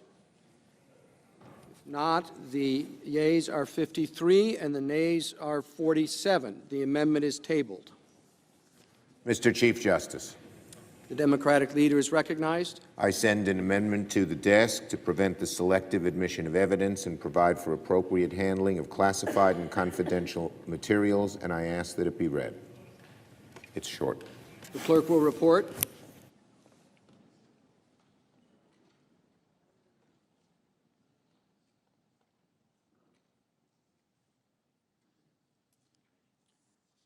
The senator from New York, Mr. Schumer, proposes an amendment number 1290. On page 2, between lines 4 and 5, insert the following. If, during the impeachment trial of Donald John Trump, any party seeks to admit evidence that has not been submitted as part of the record of the House of Representatives and that was subject to a duly authorized subpoena, that party shall also provide the opposing party all the other documents responsive to that subpoena.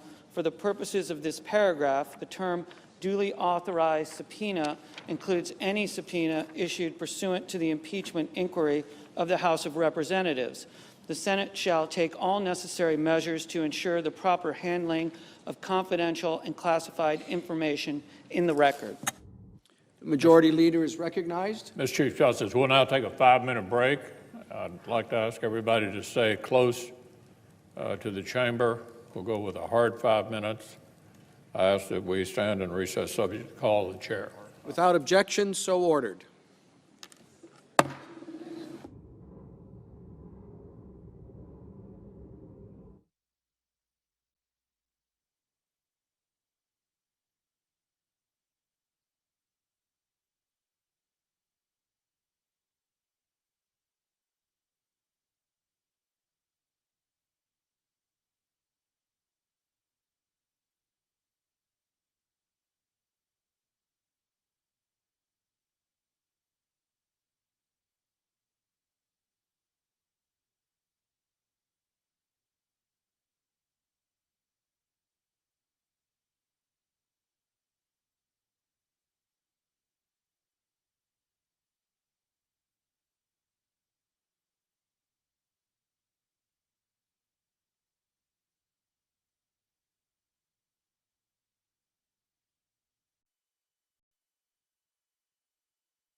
Mr. Chief Justice, The Majority Leader is recognized.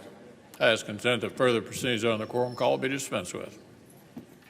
Without objection, so ordered.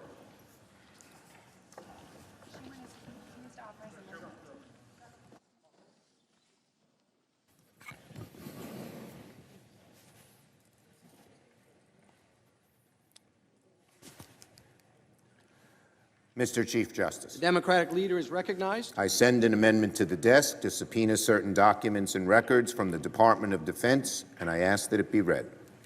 The clerk will report.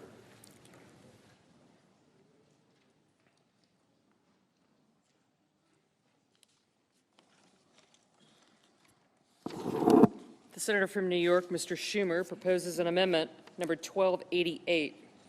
At the appropriate place in the resolving clause, insert the following section. Notwithstanding any other provision of this resolution pursuant to Rules 5 and 6 of the Rules of Procedures and Practice in the Senate when sitting on impeachment trials, 1, the Chief Justice of the United States, through the Secretary of the Senate, shall issue a subpoena to the Secretary of Defense commanding him to produce, for the time period from January 1, 2019 to the present, all documents, communications, and other records within the possession, custody, or control of the Department of Defense referring or relating to A, the actual or potential suspension, withholding, delaying, freezing, or releasing of United States foreign assistance, military assistance, or security assistance of any kind to Ukraine, including but not limited to the Ukraine Security Assistance Initiative, USAI, and foreign military financing, FMF, including but not limited to 1, communications among or between officials at the Department of Defense, White House, Office of Management and Budget, Department of State, or Office of the Vice President. 2, documents, communications, notes, or other records created, sent, or received by the Secretary Mark Esper, Deputy Secretary David Norquist, Undersecretary of Defense Elaine McCusker, and Deputy Assistant Secretary of Defense Laura Cooper or Mr. Eric Tuning. 3, draft or final letters from Deputy Secretary David Norquist to the Office of Management and Budget.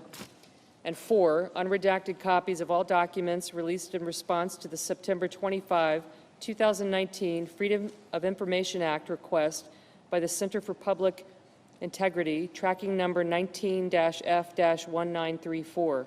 B, the Ukrainian government's knowledge prior to August 28, 2019 of any actual or potential suspension, withholding, delaying, freezing, or releasing of United States foreign assistance, military assistance, or security assistance to Ukraine, including but not limited to all meetings, calls, or other engagements with Ukrainian officials regarding potential or actual suspensions, holds, or delays in United States assistance to Ukraine, including but not limited to 1, communications received from the Department of State concerning the Ukrainian embassy's inquiries about United States foreign assistance, military assistance, and security assistance to Ukraine, and 2, communications received directly from the Ukrainian embassy about United States foreign assistance, military assistance, and security assistance to Ukraine.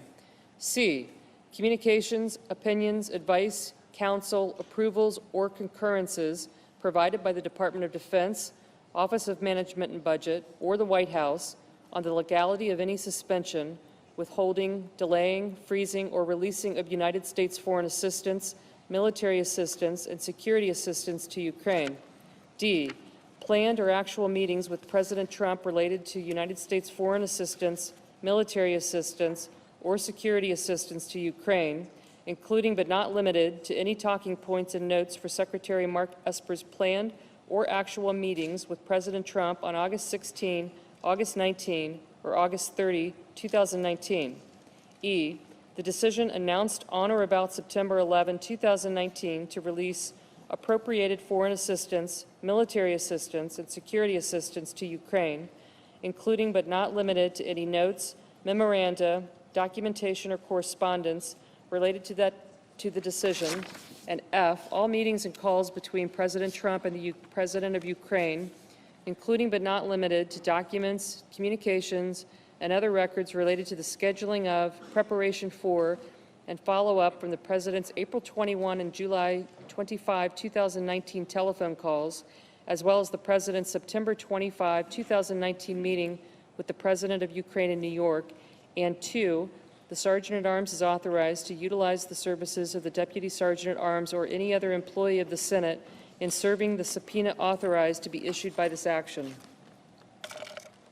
The amendment is arguable by the parties for 2 hours, equally divided. Mr. Manager Schiff, are you a proponent or opponent? Mr. Cipollone? Mr. Chief Justice, we are an opponent. So, Mr. Schiff, the House managers can proceed first and reserve time for rebuttal.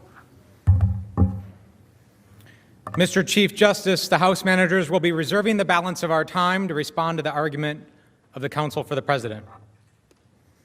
Mr. Chief Justice, Senators, counsel for the President, and the American people.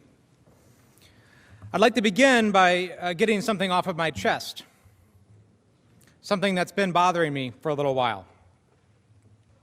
Counsel for the President and some other folks in this room have been talking a lot about how late it's getting, how long this debate is taking. It's almost 10 p.m. in Washington, D.C. They say, let's get the show on the road, let's get moving. And the whole time, the only thing I can think about is how late it is in other places. Because right now, it's the middle of the night in Europe, where we have over 60,000 U.S. troops. There are helicopter pilots flying training missions, tankers maneuvering across fields, infantrymen walking with 100-pound packs. And yes, Ukrainian soldiers getting ready to wake up in their trenches, facing off against Russian tanks right now. And I don't think any of those folks want to hear us talk about how tired we are or how late it is. We have time to have this debate. And that's why the House managers strongly support this amendment to subpoena key documents from the Department of Defense. Because just like the subpoena for OMB, These documents from DOD speak directly to one of President Trump's abuses.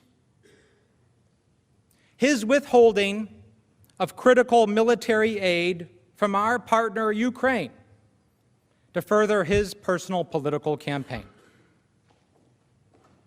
$250 million of taxpayer-funded military aid for Ukraine was managed by the Department of Defense as part of the Ukraine Security Assistance Initiative. These funds, approved by 87 senators in this very room, would purchase additional training, equipment, and advising to strengthen the capacity of Ukraine's armed forces. The equipment approved for Ukraine included sniper rifles, rocket-propelled grenade launchers, counter-artillery radar, night vision goggles, and medical supplies. And this equipment was to be purchased almost exclusively from American businesses. This equipment, along with the training and advising provided by DOD, was intended to protect our national security by helping our friend Ukraine fight against Vladimir Putin's Russia. Earlier, counsel for the president tried to make the argument, well, it made it there. The aid eventually made it there. The delay doesn't really matter. And you heard me talk about why the delay does matter. But what counsel for the president didn't say is that all of the aid has not made it there. Congress had to pass another law so that $35.2 million of that aid wouldn't expire and lapse. We did. But to this day, $18.5 million of that money remains outstanding and hasn't made its way to the battlefield. It was DOD that repeatedly advised the White House and OMB about the importance of the security assistance to not only Ukraine, but also U.S. national security. It was DOD in August of 2019 that warned OMB that the freeze was unlawful and that the funds could be lost as a result. And it was DOD that scrambled after the hold was lifted without explanation on September 11th to spend the funds before they expired at the end of the month. Without a doubt, DOD has key documents that the President has refused to turn over to Congress, key documents that go to the heart of the ways in which the President abused his power. It's time to subpoena those documents. DOD documents would provide insight into critical aspects of this hold. They would show the decision-making process and motivations behind President Trump's freeze. They would reveal the concerns expressed by DOD and OMB officials that the hold was violating the law. They would reveal our defense officials' grave concerns about the impact of the freeze on Ukraine and U.S. national security. They would show that senior Defense Department officials repeatedly attempted to convince President Trump to release the aid. In short, they would further establish the President's scheme to use our national defense funds to benefit his personal political campaign. We are not speculating about the existence of these documents, and we're not guessing about what they might show, because during the course of the investigation in the House, witnesses who testified before the committees identified multiple documents directly relevant to the impeachment inquiry that DOD continues to withhold. We know these documents exist, and we know that the only reason we do not have them is because the President himself directed the Pentagon not to produce them, because he knows what they would show. To demonstrate the significance of the DOD documents and the value they would provide in this trial, I would like to walk you through some of what we know exists, but that the Trump administration continues to refuse to turn over. And again, based on what is known from the testimony and the few documents that have been obtained through public reporting and lawsuits, it's clear that the President is trying to hide this evidence because he is afraid of what it would show the American people. We know that DOD has documents that reveal that as early as June, the President was considering holding military aid for Ukraine. As I mentioned earlier, the President began questioning military aid to Ukraine in June of last year. The president's questions came days after DOD issued a press release on June 18th, announcing it would provide its $250 million portion of the aid to Ukraine. According to public reporting, Deputy Undersecretary of Defense Elaine McCusker, who manages the DOD's budget, learned about the president's questions. We know because in response to a Freedom of Information Act lawsuit, the Trump administration was forced to release a redacted email. But DOD provided none of those documents to the House. Deputy Assistant Secretary of Defense Laura Cooper and her team were tasked by the Secretary of Defense with responding to the president's questions about the Ukraine assistance. Ms. Cooper testified that she put those answers in an email and described those emails during her deposition. She testified that DOD advised the security assistance was crucial for both Ukraine and U.S. national security and had strong bipartisan support in Congress. But DOD provided none of those documents to the House. With this proposed amendment, the Senate has an opportunity to obtain and review the full record that could further demonstrate how and why the president was holding the aid.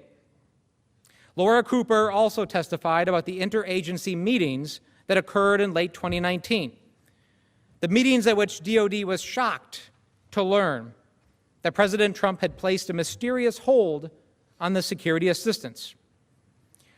We know what happened at several of those meetings because Ms. Cooper participated in them, in some cases with other senior Defense Department officials. However, we don't have Laura Cooper's notes from those meetings. We don't have the email she sent to senior DOD officials reporting the stunning news about the president's hold. We don't have the emails that show the response from the Secretary of Defense and other senior defense officials because DOD has refused to provide them. Separately, Laura Cooper testified about when Ukraine first learned of the president's secret hold on the military assistance. The same day as the president's July 25th call with President Zelensky, DOD officials received 2 emails from the State Department indicating that officials from the Ukrainian embassy and congressional staff had become aware of the hold and were starting to ask questions. Ms. Cooper testified that she was informed, quote, "The Ukrainian embassy and House Foreign Affairs Committee are asking about the military aid," end quote, and that the Hill knows about the FMS situation to an extent, and so does the Ukrainian embassy. All of this shows that people were starting to get very worried. Again, this amendment for a subpoena to DOD would compel the production of these important documents. But again, there is more. DOD documents would also reveal key facts about what happened on July 25th after OMB directed DOD to, quote, "hold off on any additional DOD obligations for the assistance to Ukraine." How did DOD officials react to OMB's directive to keep this order quiet? Did DOD officials raise immediate concerns about the legality of the hold? Concerns that they would eventually vocally articulate to OMB in August. Did DOD officials hear from the American businesses that were on tap to provide the equipment from Ukraine? Was DOD informed that the president's hold would undermine American jobs? Answers to those questions may be found in DOD emails, emails that we could all see if you issue the subpoena. Earlier, I mentioned that by late July, officials in our government raised significant concerns about the impact and the legality of President Trump's hold on the military aid. We know this from witness testimony, public reporting, and documents produced in Freedom of Information Act lawsuits.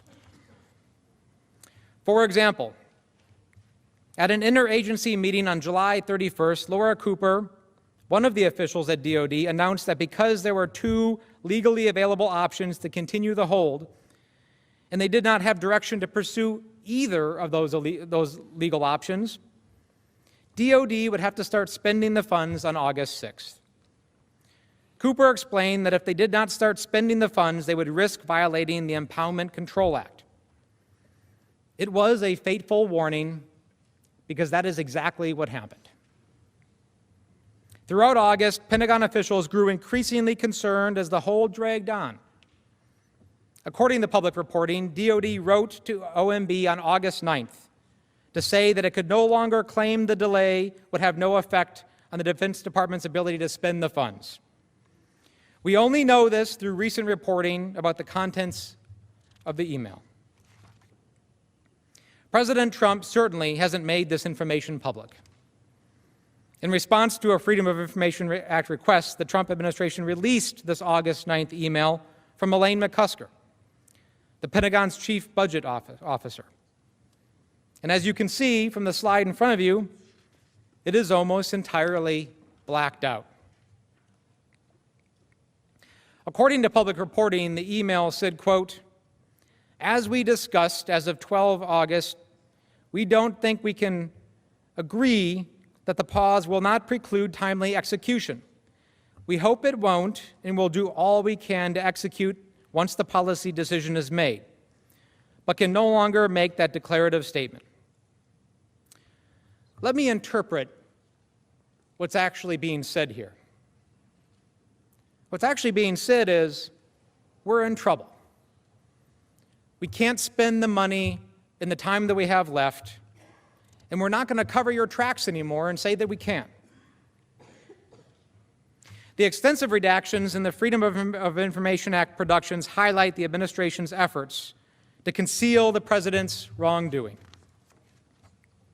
They also underscore why the Senate must subpoena DOD documents to ensure that all of the relevant facts come to light. And yes, there is more.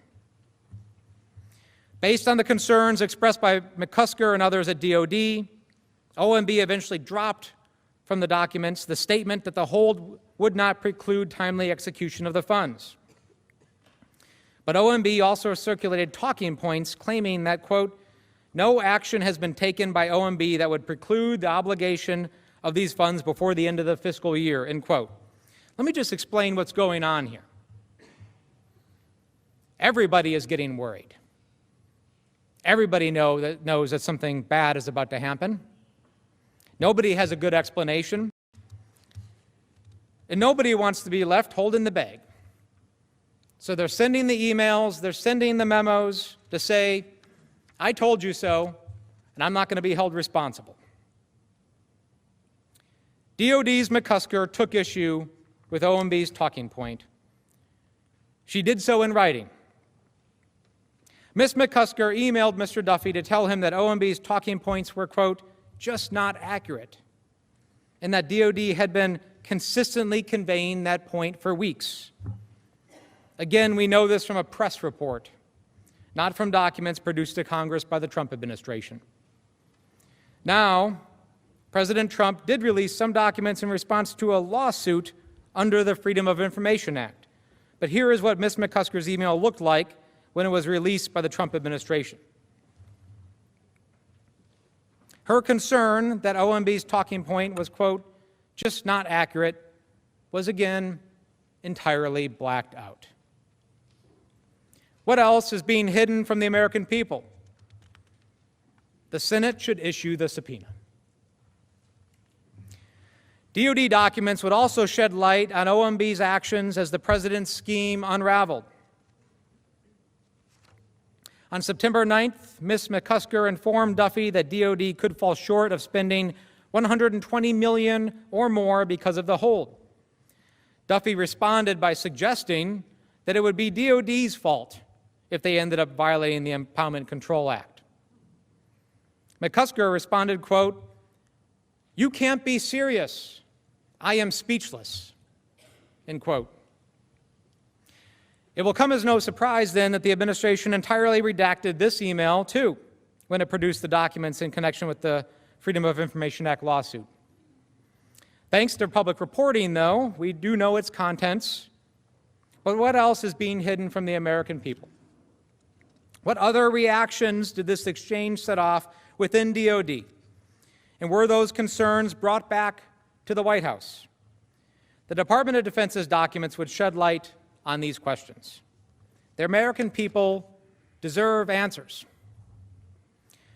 Make no mistake, the record before the House fully supports the conclusion that President Trump froze vital military aid to pressure Ukraine into helping the president's political campaign. The DoD documents would provide further evidence of this scheme. They would expose the full extent of the truth to Congress and the American people, and they would firmly rebut any notion that President Trump was acting based on concerns about corruption or other countries' contributions, and the president knows it. If there was any doubt, recent events prove that DoD has documents that are directly relevant to this trial. As I spoke about earlier, before I was a member of Congress, I was a soldier in Iraq and Afghanistan, and I do know what it feels like to not have the equipment that you need. The men and women who work at the Department of Defense and administer this vital aid understand that reality too. And that is why they repeatedly made the case to President Trump why military assistance to Ukraine is important. That it would not only help Ukraine, but also bolster our deterrence against further Russian aggression in Europe. Because every time we have these discussions that might seem abstract to people around the country, I do think about those 60,000 U.S. troops that we have in Europe, many of whom, by the way, are stationed there with their families, their spouses, their children, and how they're training and working every day to hold the line and fight for freedom and liberty in Europe. And if the war in Ukraine spills over outside of Ukraine, it is those men and women that will have to get into their tanks, in their helicopters, and do their job. The United States Senate cannot let this information remain hidden. It goes directly to one of President Trump's abuses of power, again, withholding aid that 87 people in this room already voted for. The President, the Senate, and the American people deserve a fair trial. Let's see the documents, and let's see them now. And let the facts speak for themselves. I would like to end by reading a short transcript, something that I was thinking about earlier this evening. This is a transcript from Ambassador Taylor's testimony. I just want to take a minute to read it to you. He was talking about a trip that he made to visit our friends in Ukraine. We had a meeting with the defense minister. It was the first meeting of the day. We went over there. They invited us to a ceremony that they have in front of their ministry every day. Every day they have this ceremony. And it's about a half an hour ceremony where soldiers in formation, the defense minister, families of soldiers who have been killed are all there. And the selection of which soldiers are honored, which soldiers who had been killed are honored, is on the date of it. So whatever today's date is, you know. If we were there today on the 22nd of October, the families of those soldiers who were killed on any 22nd of October in the previous 5 years would be there. End quote. Ambassador Taylor was talking about our friends. At least 13,000 of them have given their lives in the last 5 years in the fight for liberty in Europe. This, ladies and gentlemen, is a national disgrace. And only the people in this room can fix it. It's time to issue the subpoenas. Mr. Chief Justice, the House managers reserve the balance of our time for an opportunity to respond to the President's argument. Mr. Cipollone? Mr. Chief Justice, Mr. Philbin will make this argument. Thank you. Mr. Chief Justice, members of the Senate, I will be brief. And this may seem like some deja vu all over again because we've been arguing about the same issues really over and over and over for a long time. And I think that's something that Americans don't, one of the things they don't really understand about Washington is how it could be that House Democrats think that it is the best use of time for this body to spend an entire day deciding simply the issue of when this body should decide about whether or not there should be witnesses and documents subpoenaed, because that is the issue before the body now. It is not the question, finally, of whether there should be witnesses or documents. As the majority leader has made clear multiple times, the underlying resolution simply allows that issue to be addressed a week from now. The only question at issue now, and the House managers keep saying, how can you have a trial without witnesses? How can you have a trial without documents? That's not even the issue. The issue is only now whether you have to decide that issue to subpoena documents or witnesses now or decide it in a week after you hear the presentations. Why are they so eager to have you buy a pig in a poke? Why is it necessary to make that decision without having more information? In the Clinton trial, this body agreed 100 to 0 that it made more sense to have more information and then decide how to proceed. That it was rational to have more information to hear the presentations and then decide what more was necessary. Why is it so important that you've got to make that decision now without that information? That doesn't make any sense. The rational thing to do is to hear what sort of case they present and, importantly, to hear the President's defense, because the President had no opportunity in the House to present any defense. We've heard a lot about the rule of law and about precedent. What was unprecedented was the process that was used in the House, a process that began with an impeachment inquiry that started without any vote by the House. And this is a point I made earlier. The Constitution assigns the sole power of impeachment to the House, not to any single member of the House. So the press conference that Speaker Pelosi held on September 24th did not validly initiate an impeachment inquiry, nor did it validly give power to committees to issue subpoenas. So we're talking now about the DOD documents. What efforts did they make in their proceeding to get these documents? They issued one invalid subpoena, totally unauthorized under the Constitution. It was unprecedented because it was issued in an impeachment inquiry, purportedly, without any vote from the House. Never happened before in our history in a presidential impeachment. It was unlawful. It was unauthorized. And that's why no documents were produced, and they made no other efforts to pursue that. So we've heard a lot about the rule of law. The rule of law applies to the House Democrats as well, and they didn't abide by it. It was unprecedented to have a process in which the President had no opportunity to present his defense, no opportunity to present witnesses, no opportunity to be represented by counsel, no opportunity to present evidence whatsoever in 3 rounds of hearings. And they'll mention, oh, in the Judiciary Committee, they were willing to give the President rights. But in the Judiciary Committee, after one hearing, the Speaker announced the conclusion that articles were going to be drafted, and the committee had already decided it would hear no fact witnesses. There were no rights for the President. So it makes sense, what's rational, what 100 senators 21 years ago thought was rational, was to hear the case that can be presented on the record established so far and then decide if something else needs to be done. Let the President make his case. We're ready to get this started. The House managers should be as well. Thank you, Mr. Chief Justice. Mr. Chief Justice, Cipollone. we'll yield the balance of our time. Thank you. House managers have 38 minutes remaining.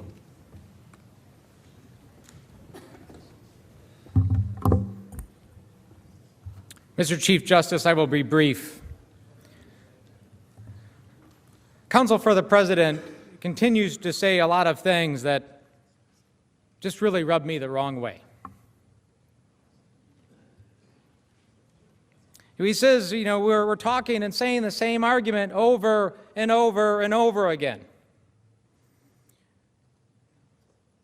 Well, I'm ready to keep going because this is an important debate and we need to have it now. He also said something about what the American people don't understand about Washington. Well, I haven't been here very long, and I can tell you I don't think the American people care very much about whether or not people in Washington, you know, are sitting around debating all the time and thinking about, you know, what you're concerned about right now. What they are concerned about is whether or not their government is working for them, whether or not there's corruption in their government. That's what they understand, and that's what this debate is about. Counsel for the President said, why now? Why the information now? The better question is, why not now? This trial has started. Let's have the facts and information now. Ladies and gentlemen, the time is right. There's no reason why we shouldn't issue those subpoenas, get the facts, get the testimony, have the debate, let the American people see what's really going on here. Mr. Chief Justice, I will yield the balance of my time to Mr. Schiff. Thank you.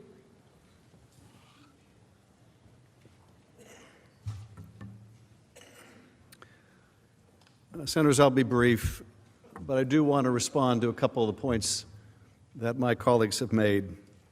First is the argument that you've heard before, and I have no doubt you'll hear again, that the subpoenas issued by the House are invalid. Well, that's really wonderful. I imagine when you issue subpoenas, they will declare yours invalid as well. What's the basis of the claim they're invalid? Well, because they weren't issued the way the president wants. Part of the argument is you have to issue a subpoena the way we say, and that can only be done after there is a resolution that we approve of adopted by the full House. First, they complained there was no resolution, no formal resolution of the impeachment inquiry, and then when we passed a formal resolution, they complained about that. They complained when we didn't have one, they complained when we did have one. Well, you know, they made that argument already in court, and they lost. In the McGahn case, they similarly argued this subpoena for Mr. McGahn is invalid. And you know what the judge said? Essentially, that's nonsense. The president doesn't get to decide how the House conducts an impeachment proceeding. The president doesn't get to decide whether a subpoena it issues is valid or invalid. No, the House gets to decide, because the House is given the sole power of impeachment, not the President of the United States. Now, counsel says, why are we going through all these documents? Aren't all these motions the same? And the fact of the matter is, we're not talking about the same documents here. They would like nothing better than for you to know nothing about the documents we seek. They don't want you to know what Defense Department documents they're withholding. Yeah, of course they don't want to hear that. They don't want you to know what State Department documents are they, because if it's just abstract, if it's just we're here arguing for documents, well, they can say, well, that's really not that important, right? It's just some generic thing. But when you learn, as you have learned today and tonight, what those documents are, when you see the efforts to conceal those Freedom of Information Act emails that my colleague Mr. Crow just referred to, and you see what was released to the public, and it's all redacted, and we find out what's under those redactions, and wow, surprise, it's incriminating information they have redacted out. That is not supposed to be the basis for redaction under the Freedom of Information Act. That's what we call a cover-up. They didn't want you to see that today. They didn't want you to see the before and the after, the redacted and the non-redacted. They didn't want you to hear from these witnesses about the detailed personal notes that they took. Ambassador Taylor took detailed personal notes. Now, they want to try to contest what Ambassador Sondland said about his conversations with the president. Because Sondland, after he talked with the president, talked directly with Ambassador Taylor and talked directly with Mr. Morrison and explained his conversation with the president. Well, guess what? Mr. Morrison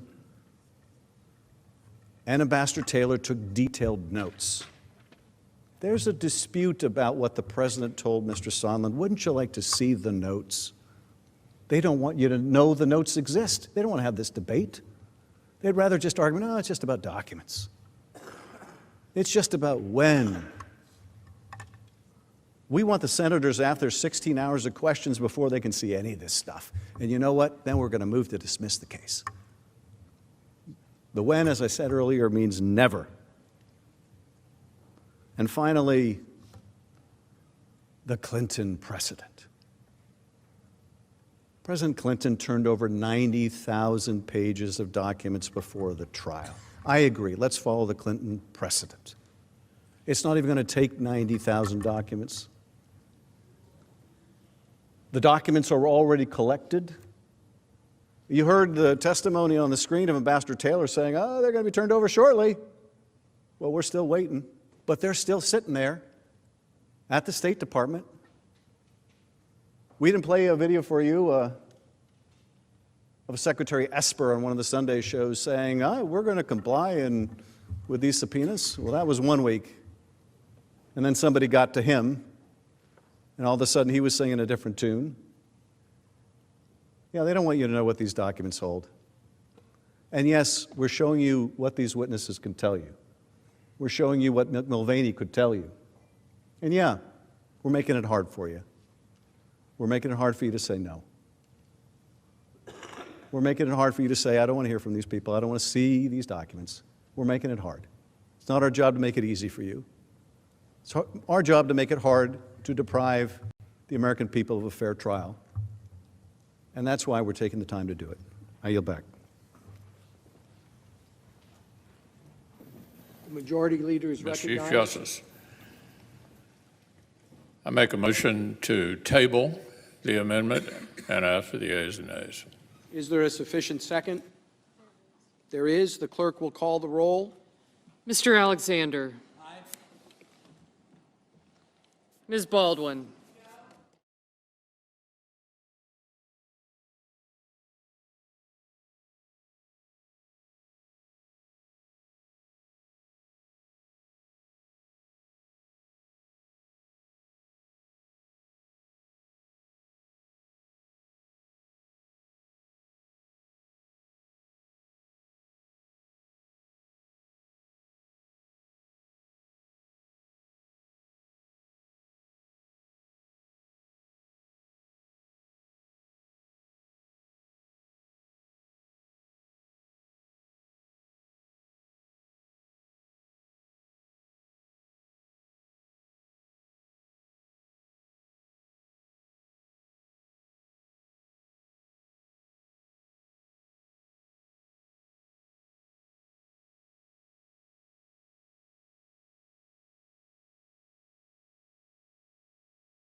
The Senate will convene as a court of impeachment.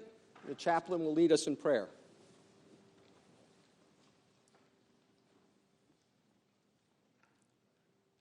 Let us pray. Sovereign God, author of liberty, we gather in this historic chamber for the solemn responsibility of these impeachment proceedings. Give wisdom to the distinguished Chief Justice John Roberts as he presides. Lord, you are all-powerful and know our thoughts before we form them. As our lawmakers have become jurors, remind them of your admonition in 1 Corinthians 10:31 that whatever they do should be done for your glory.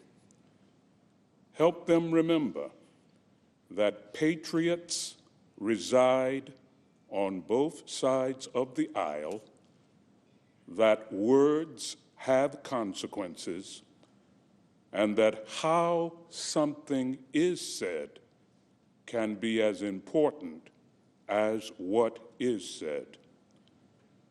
Give them a civility built upon integrity that brings consistency in their beliefs and actions. We pray in your powerful name. Amen.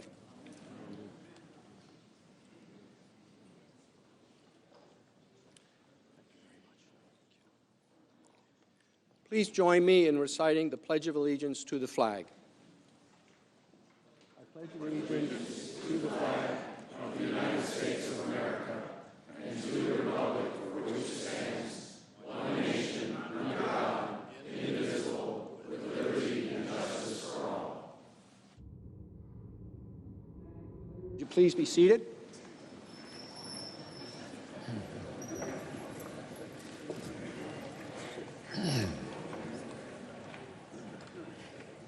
If there is no objection, the journal of proceedings of the trial are approved to date. No objection, so ordered. The Sergeant-at-Arms will make the proclamation.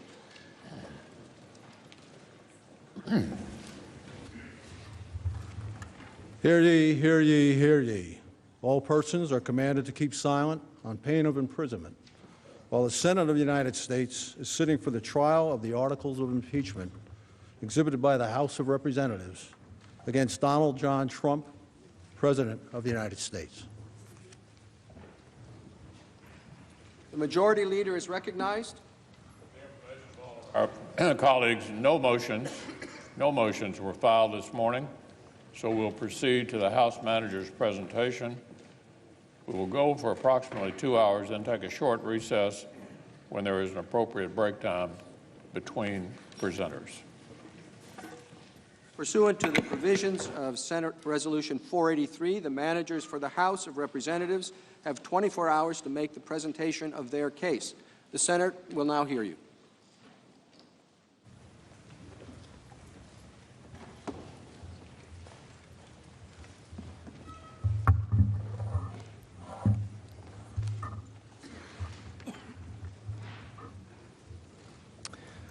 Mr. Chief Justice, Senators, Counsel for the President, and my fellow House managers, I want to begin by thanking you, Chief Justice, for a very long day, for the way you have presided over these proceedings. And I want to thank the senators also. We went well into the morning, as you know, until I believe around 2 in the morning. And you paid attention to every word and argument you heard from both sides in this impeachment trial, and I know we are both deeply grateful for that. It was an exhausting day for us, certainly, but we have adrenaline going through our veins, and for those that are required to sit and listen, it is a much more difficult task. And of course, we know our positions. You have the added difficulty of having to weigh the facts and the law. So I want to begin today by thanking you for the conduct of the proceedings yesterday and for inviting your patience as we go forward. We have some very long days yet to come. So let us begin.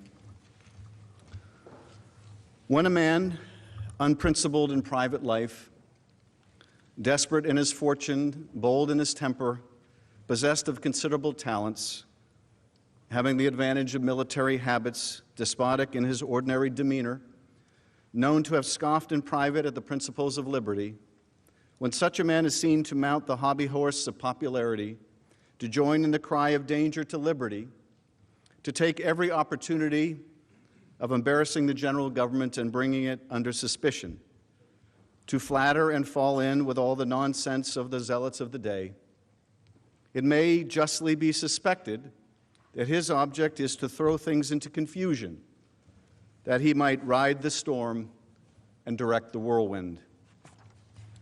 Those words were written by Alexander Hamilton in a letter to President George Washington at the height of the Panic of 1792, a financial credit crisis that shook our young nation. Hamilton was responding to sentiments relayed to Washington as he traveled the country that America, in the face of that crisis, might descend from a Republican form of government, plunging instead into that of monarchy. The framers of the Constitution worried then, as we worry today, that a leader might come to power not to carry out the will of the people that he was elected to represent, but to pursue his own interests. They feared that a president would subvert our democracy by abusing the awesome power of his office for his own personal or political gain. And so they devised a remedy as powerful as the evil it was meant to combat: impeachment. As centuries have passed, our founders have achieved an almost mythical character. We are aware of their flaws, certainly some very painful and pronounced indeed. And yet, when it came to the drafting of a new system of government never seen before and with no guarantee it would succeed, we cannot help but be in awe of their genius, their prescience even, vindicated time and time again. Still, and maybe because of their brilliance and the brilliance of their words, we find year after year it more difficult to imagine them as human beings. This is no less true of Alexander Hamilton, notwithstanding his recent return to celebrity. But they were human beings. They understood human frailties even as they exhibited them. They could appreciate, just as we can, how power can corrupt, and even as we struggle to understand how the framers might have responded to presidential misconduct of the kind and character that we are here to try, we should not imagine for one moment that they lacked basic common sense or refused to apply it ourselves. They knew what it was like to live under a despot, and they risked their lives to be free of it. They knew they were creating an enormously powerful executive, and they knew they needed to constrain it. They did not intend for the power of impeachment to be used frequently or over mere matters of policy, but they put it in the Constitution for a reason, for a man who would subvert the interests of the nation to pursue his own interests, for a man who would seek to perpetuate himself in office by inviting foreign interference and cheating in an election, for a man who would be disdainful of constitutional limit, ignoring or defeating the other branches of government and their co-equal powers, for a man who believed that the Constitution gave him the right to do anything he wanted and practiced in the art of deception, for a man who believed that he was above the law and beholden to no one, for a man, in short, who would be a king.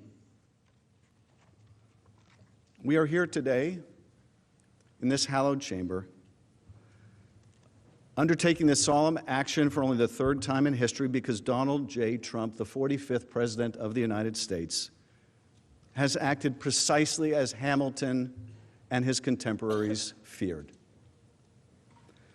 President Trump solicited foreign interference in our democratic elections, abusing the power of his office to seek help from abroad to improve his re-election prospects at home. And when he was caught, he used the powers of that office to obstruct the investigation into his own misconduct, To implement this corrupt scheme, President Trump pressured the president of Ukraine to publicly announce investigations into 2 discredited allegations that would benefit President Trump's 2020 presidential campaign. When the Ukrainian president did not immediately assent, President Trump withheld 2 official acts to induce the Ukrainian leader to comply: a head of state meeting in the Oval Office and military funding. Both were of great consequence to Ukraine and to our national interest and security, but one looms largest. President Trump withheld hundreds of millions of dollars in military aid to a strategic partner at war with Russia to secure foreign help with his reelection. In other words, to cheat. In this way, the president used official state powers available only to him and unavailable to any political opponent to advantage himself in a democratic election. His scheme was undertaken for a simple but corrupt reason: to help him win re-election in 2020. But the effect of his scheme was to undermine our free and fair elections and to put our national security at risk. It was not even necessary that Ukraine undertake the political investigations the president was seeking. They merely had to announce them. This is significant, for President Trump had no interest in fighting corruption, as he would claim after he was caught. Rather, his interest was in furthering corruption by the announcement of investigations that were completely without merit. The first sham investigation that President Trump desired was into former Vice President Joe Biden, who had sought the removal of a corrupt Ukrainian prosecutor during the previous U.S. administration. The Vice President acted in accordance with U.S. official policy at the time and was supported unanimously by our European allies and key global financial institutions such as the International Monetary Fund that shared the concern over corruption. Despite this fact, in the course of this scheme, President Trump and his agents pressed the Ukrainian president to announce an investigation into the false claim that Vice President Biden wanted the corrupt prosecutor removed from power in order to stop an investigation into Burisma Holdings, a company on whose board Biden's son Hunter sat. This allegation is simply untrue, and it has been widely debunked by Ukrainian and American experts alike. That reality mattered not to President Trump. To him, the value in promoting a negative tale about former Vice President Biden, true or false, was its usefulness to his re-election campaign. It was a smear tactic against a political opponent that President Trump apparently feared. Remarkably, but predictably, Russia too has sought to support this effort to smear Mr. Biden, reportedly hacking into the Ukrainian energy company at the center of the president's disinformation campaign only last week. Russia almost certainly was looking for information related to the former vice president's son so that the Kremlin could also weaponize it against Mr. Biden, just like it did against Hillary Clinton in 2016 when Russia hacked and released emails from her presidential campaign. And President Trump has made it abundantly clear that he would like nothing more than to make use of such dirt against Mr. Biden, just as he made use of Secretary Clinton's hacked and released emails in his previous presidential campaign. Which brings us to the other sham investigation that President Trump demanded that the Ukrainian leader announce. This investigation was related to a debunked conspiracy theory alleging that Ukraine, not Russia, interfered in the 2016 presidential election. This narrative, propagated by the Russian intelligence services, contends that Ukraine sought to help Hillary Clinton and harm then-candidate Trump, and that a computer server providing this fiction is hidden somewhere in Ukraine. That is the so-called CrowdStrike conspiracy theory. This tale is also patently false, and remarkably, it is precisely the inverse of what the U.S. intelligence community's unanimous assessment was, that Russia interfered in the 2016 election in sweeping and systemic fashion in order to hurt Hillary Clinton and help Donald Trump. Nevertheless, the president evidently believed that a public announcement lending credence to these allegations by the Ukrainian president could assist his reelection by putting to rest any doubts Americans may have had over the legitimacy of his first election, even as he invited foreign interference in the next. To the degree that most Americans have followed the president's efforts to involve another foreign power in our election, they may be most familiar with his entreaty to the Ukrainian president on the now infamous July 25th call to do us a favor, though, and investigate Biden and the 2016 conspiracy theory. But that call was not the beginning of the story of the president's corrupt scheme, nor was it the end. Rather, it was merely part, although a significant part, of a months-long effort by President Trump and his allies and associates who applied significant and increasing pressure on Ukraine to announce these two politically motivated investigations. Key figures in the Trump administration were aware or directly involved or participated in the scheme. As we saw yesterday, one witness, a $1 million donor to the president's inaugural committee, put it this way: everyone was in the loop. After twice inviting Ukraine's new president to the White House without providing a specific date for the proposed visit, President Trump conditioned this coveted head of state meeting on the announcement of these sham investigations. For Ukraine's new and untested leader, an official meeting with the President of the United States in the Oval Office was critical. It would help bestow on him important domestic and international legitimacy as he sought to implement an ambitious anti-corruption platform. Actual and apparent support from the President of the United States would also strengthen his position as he sought to negotiate a peace agreement with Russia's President Vladimir Putin, seeking an end to Russia's illegal annexation and continued military occupation of parts of Ukraine. But most pernicious, President Trump conditioned hundreds of millions of dollars in congressionally appropriated, taxpayer-funded military assistance for the same purpose, to apply more pressure on Ukraine's leader to announce the investigations. This military aid, which has long enjoyed bipartisan support, was designed to help Ukraine defend itself from the Kremlin's aggression. More than 15,000 Ukrainians have died fighting Russian forces and their proxies. 15,000. And the military aid was for such essentials as sniper rifles, rocket-propelled grenade launchers, radar, night vision goggles, and other vital support for the war effort. Most critically, the military aid that we provide Ukraine helps to protect and advance American national security interests in the region and beyond. America has an abiding interest in stemming Russian expansionism and resisting any nation's efforts to remake the map of Europe by dint of military force, even as we have tens of thousands of troops stationed there. Moreover, as one witness put it during our impeachment inquiry, the United States aids Ukraine and her people so that we can fight Russia over there and we don't have to fight Russia here.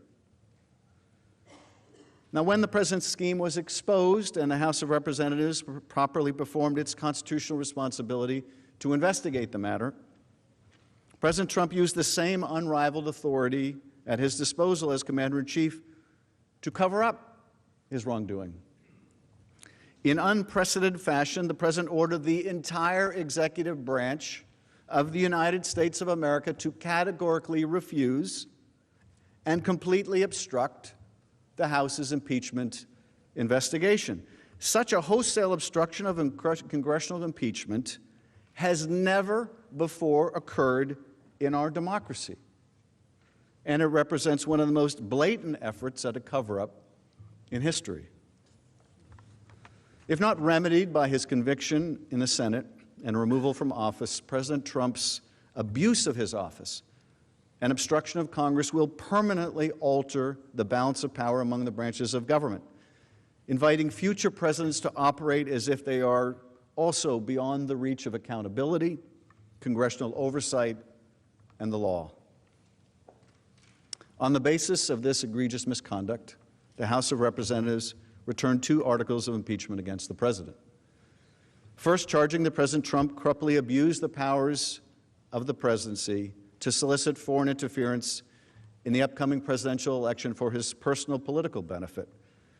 And second, that President Trump obstructed an impeachment inquiry into that abuse of power in order to cover up his misconduct. The House did not take this extraordinary step lightly. As we will discuss, impeachment exists for cases in which the conduct of the President rises beyond mere policy disputes to be decided otherwise and without urgency at the ballot box. Instead, we are here today to consider a much more grave matter, and that is an attempt to use the powers of the presidency to cheat in an election. For precisely this reason, the President's misconduct cannot be decided at the ballot box, for we cannot be assured that the vote will be fairly won. In corruptly using his office to gain a political advantage, in abusing the powers of that office in such a way to jeopardize our national security and the integrity of our elections, in obstructing the investigation into his own wrongdoing, the President has shown that he believes that he's above the law and scornful of constraint. As we saw yesterday on the screen, that under Article 2, he can do anything he wants. Moreover, given the seriousness of the conduct at issue and its persistence, this matter cannot and must not be decided by the courts, which, apart from the presence of the Chief Justice here today, are given no role in impeachments in either the House or the Senate. Being drawn into litigation taking many months or years to complete would provide the President with an opportunity to continue his misconduct. He would remain secure in the knowledge that he may tie up the Congress in the courts indefinitely, as he has with Don McGahn, rendering the impeachment power effectively meaningless. We also took this step with the knowledge that this was not the first time the President solicited foreign interference in our elections. In 2016, then-candidate Trump implored Russia to hack his opponent's email account, something that the Russian military agency did only hours later. Only hours later. When the President said, "Hey, Russia, if you're listening," they were listening. Only hours later, they hacked his opponent's campaign. And the President has made it clear this will also not be the last time, asking China only recently to join Ukraine in investigating his political opponent. Over the coming days, we will present to you and to the American people the extensive evidence collected during the House's impeachment inquiry into the President's abuse of power. Overwhelming evidence. Notwithstanding his unprecedented and wholesale obstruction of the investigation into that misconduct. You will hear and read testimony from courageous public servants who upheld their oath to the Constitution and their legal obligations to comply with congressional action despite a categorical order by President Trump not to cooperate with the impeachment inquiry. These are courageous Americans who were told by the President of the United States not to cooperate, not to appear, not to testify, but who had the sense of duty to do so.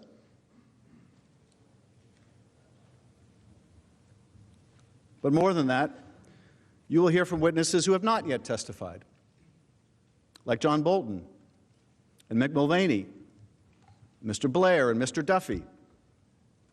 And if you can believe the President's words last month, you will also hear from Secretary Pompeo.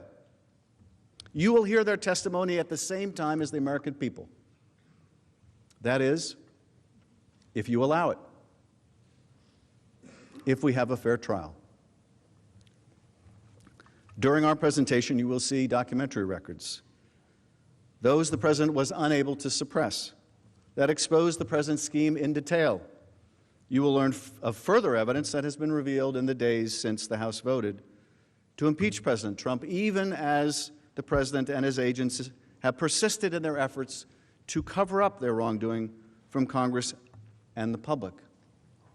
and you will see dozens of new documents providing new and critical evidence of the president's guilt that remain at this time in the president's hands and in the hands of the Department of Defense and the Department of State and the Office of Management and Budget, even the White House. You will see them, and so will the American people if you allow it. If, in the name of a fair trial, you will demand it. These are politically charged times. Tempers can run high, particularly where this president is concerned. But these are not unique times. Deep divisions and disagreements were hardly alien concepts to the framers. So they designed the impeachment power in such a way as to insulate it as best they could from the crush of partisan politics. The framers placed the question of removal before the United States Senate, a body able to rise above the fray, to soberly judge the president's conduct or misconduct for what it was, nothing more and nothing less. In Federalist 65, Hamilton wrote, "Where else than in the Senate could have been found a tribunal sufficiently dignified or sufficiently independent? What other body would be likely to feel confidence enough in its own situation to preserve, unawed and uninfluenced, the necessary impartiality between an individual accused and the representatives of the people, his accuser?" It is up to you to be the tribunal that Hamilton envisioned. It is up to you to show the American people and yourselves that his confidence and that of the other founders was rightly placed. The Constitution entrusts you to the responsibility of acting as impartial jurors, to hold a fair and thorough trial and to weigh the evidence before you, no matter what your party affiliation or your vote in the previous election or the next. Our duty is to the Constitution and to the rule of law. I recognize there will be times during the trial that you may long to return to the business of the Senate. The American people look forward to the same. But not before you decide what kind of democracy that you believe we ought to be, and what the American people have a right to expect in the conduct of their president. The House believes that an impartial juror, upon hearing the evidence that the managers will lay out in the coming days, will find that the Constitution demands the removal of Donald J. Trump from his office as President of the United States. But that will be for you to decide, with the weight of history upon you, and as President Kennedy once said, a good conscience your only sure reward. In drafting our Constitution, the framers designed a new and untested form of government. It would be based on free and fair elections to ensure that our political leaders would be chosen democratically and by citizens of our country alone. Having broken free from a king with unbridled authority who often placed his own interests above that of the people, the framers established a structure that would guarantee that the chief executive's power flowed only from his obligation to the people, rather than from a sovereign whose power was conferred on him by divine right. In this new architecture, no branch of government or individual would predominate over another. In this way, the founders ensured that their elected leaders and their president would use the powers of office only to undertake that which the people desired, and not for their personal aggrandizement or enrichment. What did those who rebelled and fought a revolution desire? No different than what we, the generations that have followed, desire. That no person, including and especially the president, would be above the law. Nothing could be more dangerous to a democracy than a commander-in-chief who believed that he could operate with impunity, free from accountability. Nothing, that is, except a Congress that is willing to let it be so. To ensure that no such threat could take root and subvert our fledgling democracy, the framers divided power among three co-equal branches of government: the executive, the legislative, and the judicial branches, so that ambition may be made to counter ambition. They provided for presidential elections every 4 years, and the framers required that the president swear an oath to faithfully execute the law and to preserve, protect, and defend the Constitution of the United States.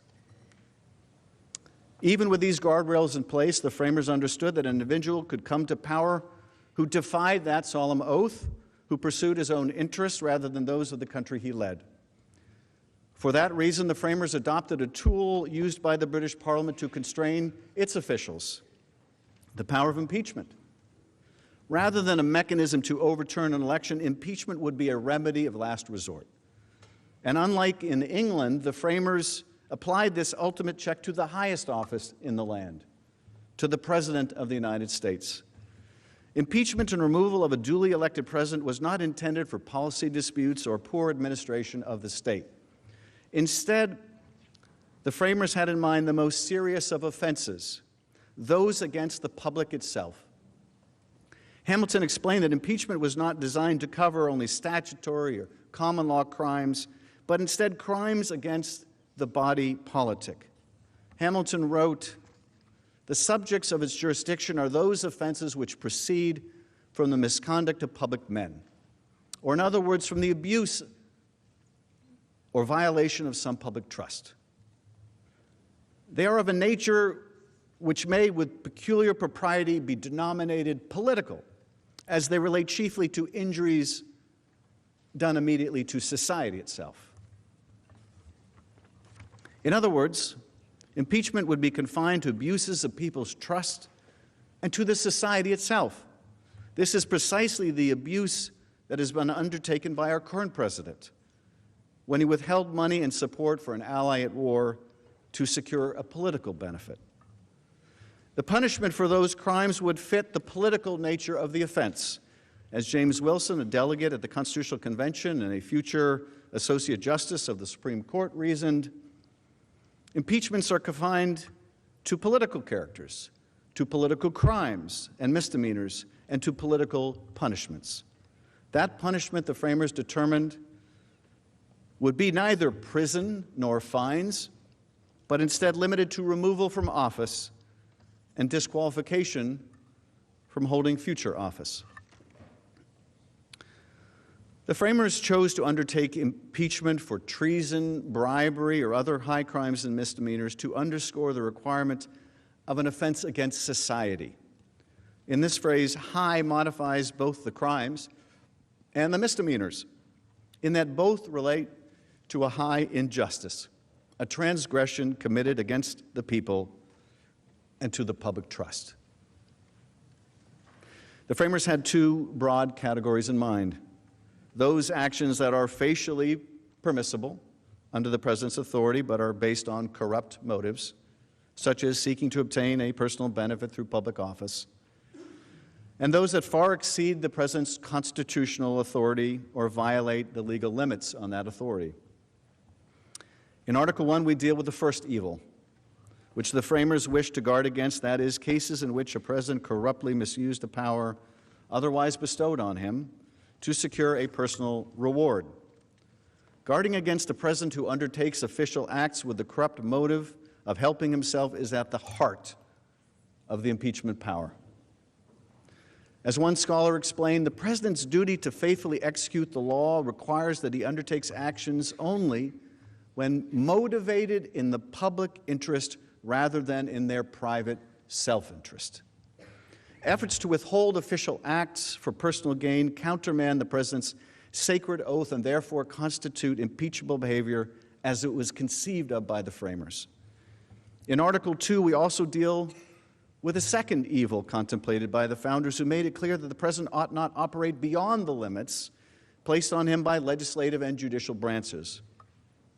Impeachment was warranted for a president who usurped the power of the Constitution that was not granted to him, such as to defy Congress the right to determine the propriety, the scope, and the nature of an impeachment inquiry into his own misconduct.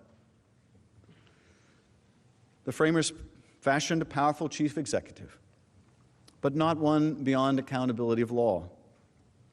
When a president wields power in ways that are inappropriate and seek to extinguish the rights of the Congress, He exceeds the power of his constitutional authority and violates the limits placed on his conduct. Obstruction of a separate and co-equal branch of government for the purposes of covering up an abuse of power not only implies a corrupt intent, but also demonstrates a remarkable antipathy towards the balance of power contemplated and enshrined in our Constitution. It is a betrayal of the President's sacred oath of office and of his duty to put the country before himself. On September 24th, 2019, Speaker of the House Nancy Pelosi announced that the House of Representatives would move forward with an official impeachment inquiry into President Donald J. Trump. The announcement followed public reporting in the United States and Ukraine that the President and his agents sought Ukraine's help in his re-election effort, and revelations that the White House was blocking from Congress an intelligence community whistleblower complaint possibly related to this grave offense. The next day, on September 25th, under extraordinary pressure, the White House released publicly the record of the July 25th call between President Trump and Ukrainian President Vladimir Zelensky. The call record revealed that President Trump explicitly requested that the new leader undertake investigations beneficial to President Trump's re-election campaign. Upon release of the record of the call, President Trump claimed that the call was perfect. Far from perfect, the call record revealed a president who used his high office to personally and directly press the leader of a foreign country to do his political dirty work.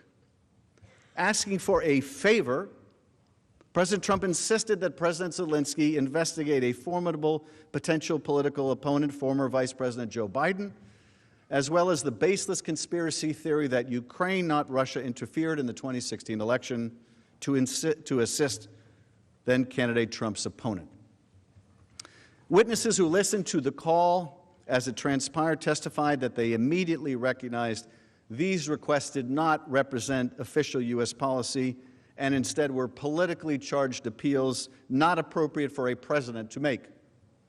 Key witnesses emphasized it was not necessary that Ukraine actually undertake the investigations, only that the Ukrainian president announce them. President Trump's objective was not to encourage a foreign government to investigate legitimate allegations of misconduct or wrongdoing abroad, made clear as well by the fact that the investigations he wanted announced have been discredited entirely.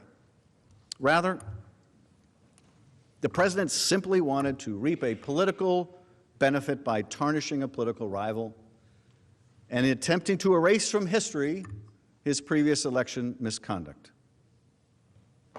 To compel the Ukrainian president to do his political dirty work, President Trump withheld from President Zelensky two official acts of great importance: that coveted White House meeting, to which the President Zelensky had already been invited, and $391 million in military assistance Ukraine needed to fight the Russians. For a strategic partner of the United States in a hot war with Russian-backed forces inside its own borders, the symbolic support conferred on it by an Oval Office visit with the President of the United States and the life-saving support of our military aid was essential. As the House's presentation will make clear, in directly soliciting foreign interference and withholding those official acts in exchange for the announcement of political investigations beneficial to his re-election, the President put his own interests above the national interest. President Trump undermined the integrity of our free and fair elections by pressing a foreign power to influence our most sacred right as citizens, our right to freely choose our leaders. And he threatened our national security by withholding critical aid from a partner on the front lines of war with Russia, an aggressor that has threatened peace and stability on an entire continent. In so doing, the President sacrificed not only the security of our European allies, but also our nation's core national security interests.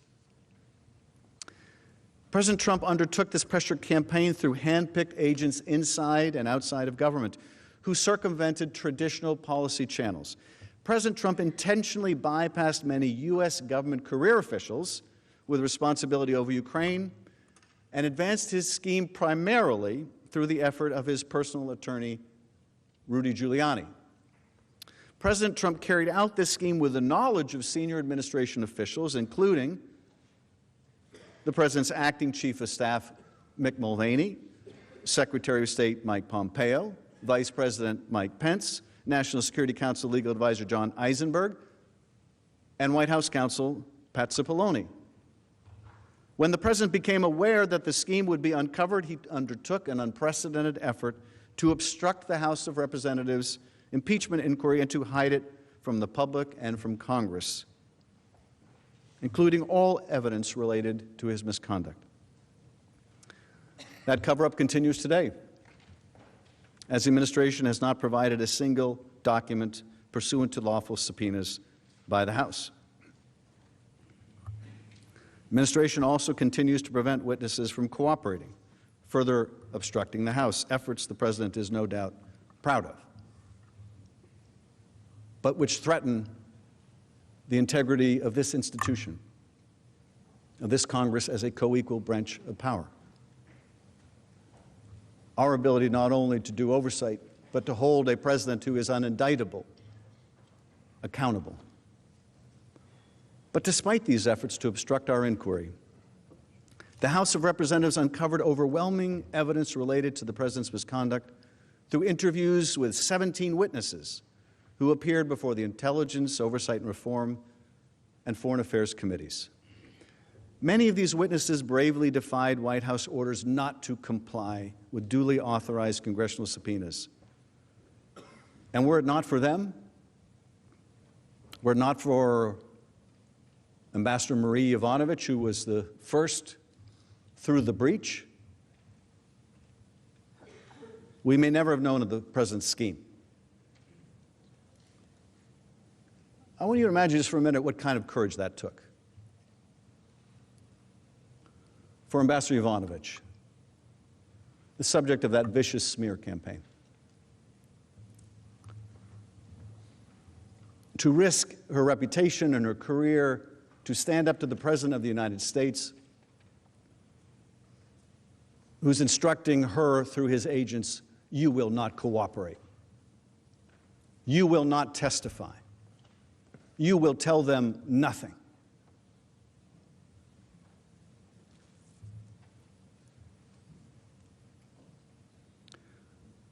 Or Bill Taylor, West Point graduate, Vietnam veteran, with a Bronze Star, and something he was even more proud of, the Combat Infantryman's Badge. He knows what courage is. He showed a different kind of courage in Vietnam, but he also showed courage, as did others, in coming forward in defying the President's order that he obstruct, to tell the American people what he knew.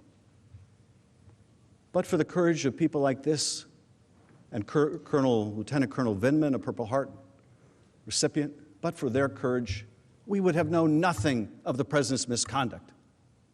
Nothing. When the President directs his ire towards these people, this is why.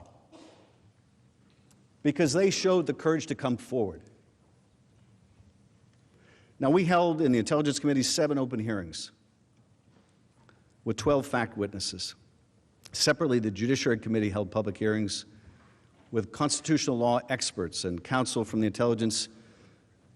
House Intelligence Committee as it sought to determine whether to draft and consider articles of impeachment. The House also collected text messages related to the President's scheme from a witness who provided limited personal communications. Since the conclusion of our inquiry, new evidence has continued to come to light through court-ordered releases of administration documents and public reporting, underscoring that there is significantly more evidence of the President's guilt, which he continues to block from Congress, including the Senate. Nevertheless, the documents and testimony that we were able to collect paints an overwhelming and damning picture of the president's efforts to use the powers of his office to corruptly solicit foreign help in his reelection campaign and withhold official acts and military aid to compel that support.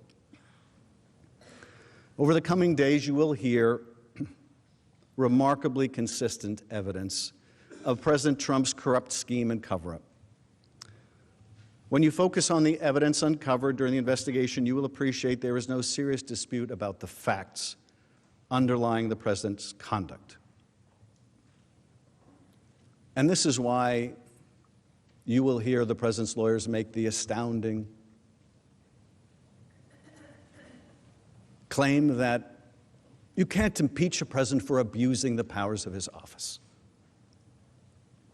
because they can't seriously contest that that is exactly what he did. And so they must go find a lawyer somewhere. Apparently, they could not go to their own attorney general, who was just reported in a memo he wrote as part of the audition for attorney general, which opined that a president can be impeached for abusing the public trust. Couldn't go to Bill Barr for that opinion, couldn't go to even Jonathan Turley, their expert in the House, for that opinion. No, they had to go outside of these experts, outside of the constitutional law, to a criminal defense lawyer and professor. And why? Because they can't contest the facts. The president was the key player in the scheme. Everyone was in the loop. He directed the actions of his team. He personally asked a foreign government to investigate his opponent. These facts are not in dispute. Ultimately, the question for you is whether the president's undisputed actions require the removal of the 45th president of the United States from office, because he abused his office and the public trust by using his power for personal gain, by seeking illicit foreign assistance in his reelection and covering it up. Other than voting on whether to send our men and women to war, there is, I think, no greater responsibility before you than the one before you now. The oath that you've taken to impartially weigh the facts and evidence requires serious and objective consideration. Decisions that are about country, not party, about the Constitution, not politics, about what is right and what is wrong. After you consider the evidence and weigh your oath to render a fair and impartial verdict, I suggest to you today the only conclusion consistent with the facts and law, not just the law but the Constitution, is clear, as described by a constitutional law expert's testimony before the House. If this conduct is not impeachable, then nothing is. Let me take a moment to describe to you how we intend to present the case over the coming days. Today, you will hear the details of the president's corrupt scheme in narrative form, illustrating the timeline of the effort through the testimony of numerous witnesses who came before the House, as well as the documents and materials we collected as evidence during the investigation. After you hear the factual chronology, we will then discuss the constitutional framework of impeachment as it was envisioned by the founders, before we analyze how the facts of the president's misconduct and cover-up lead to the conclusion that the president undertook the sort of corrupt course of conduct that impeachment was intended to remedy. Let me start with a preview of the president's scheme, the details of which you'll hear during the course of this day. President Trump's months-long scheme to extract help in his 2020 reelection campaign from the new Ukrainian president involved an effort to solicit and then compel the new leader to announce political investigations. The announcement would reference two specific investigations. One was intended to undermine the unanimous consensus of our intelligence agencies, Congress, and Special Counsel Robert Mueller that Russia interfered in the 2016 election to help then-candidate Trump, and another to hurt the presidency of former Vice President Joe Biden. The Kremlin itself has been responsible for first propagating one of the two false narratives that the president desired. In February 2017, less than a month after the U.S. intelligence community released its assessment that Russia alone was responsible for a covert influence campaign designed to help President Trump win the 2016 election, President Putin said, "As we all know, during the presidential campaign in the United States, the Ukrainian government adopted a unilateral position in favor of one candidate. More than that, certain oligarchs, certainly with the approval of political leadership, funded this candidate, or female candidate to be more precise."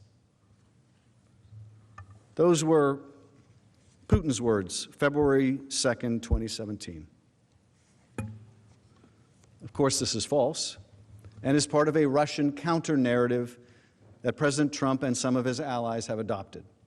Fiona Hill, Senior Director for Europe and Russia at the National Security Council, described Russia's effort to promote this baseless theory.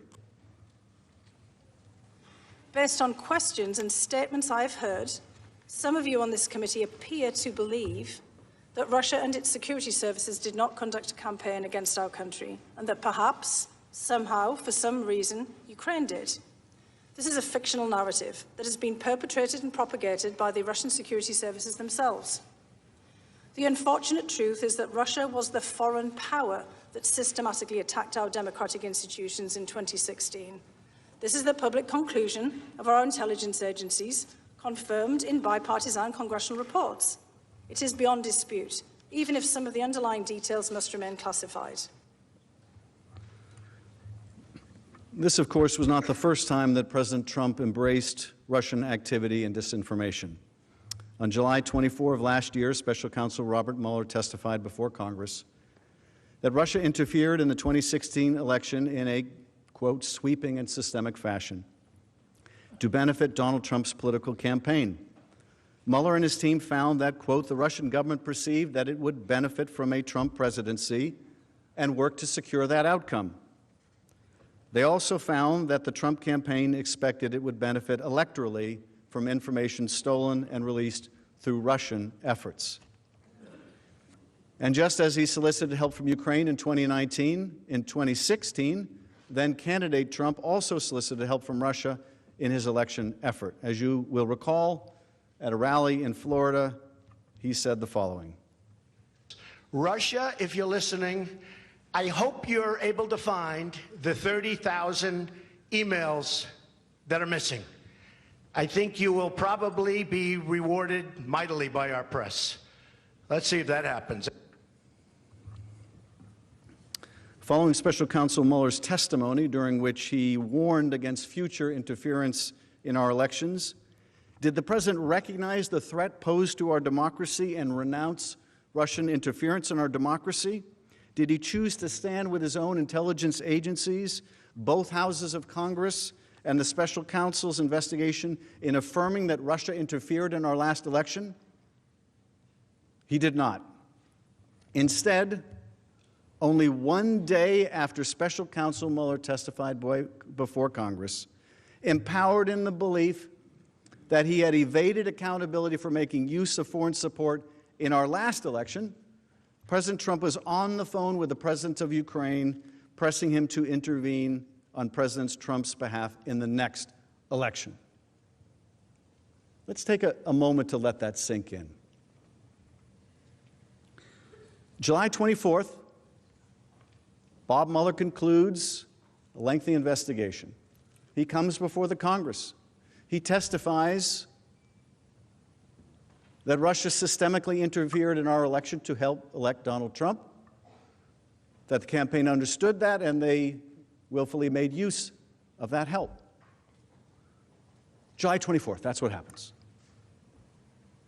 The very next day, he's on the phone, President Trump is on the phone with a different foreign power, this time Ukraine, trying to get Ukraine to interfere in the next election, the next day. That should tell us something.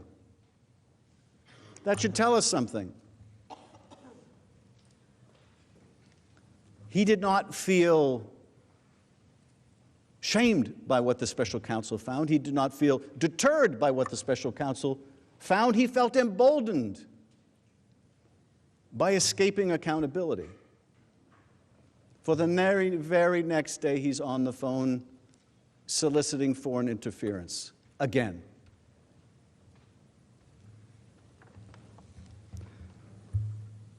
Now, that July 25th phone call between President Trump and President Zelensky was a key part of President Trump's direct and corrupt solicitation of foreign help in the 2020 election. The request likely sounded familiar to President Zelensky, who had been swept into office in a landslide victory on a campaign of rooting out just the type of corruption he was being asked to undertake on this call with our president. Zelensky campaigned as a reformer, as someone outside of politics who would come up and clean up corruption, who would end the political prosecutions, end the political investigations, and what is his most important and powerful patron asking him to do exactly what he campaigned against. No wonder he resisted this pressure campaign. Now, President Trump had been provided talking points for discussion by the National Security Council staff beforehand, including recommendations to encourage President Zelensky to continue to promote anti-corruption reforms in Ukraine. So the National Security Staff understood what was in the U.S. national security interests, and that was rooting out corruption. And they encouraged the president to talk about it.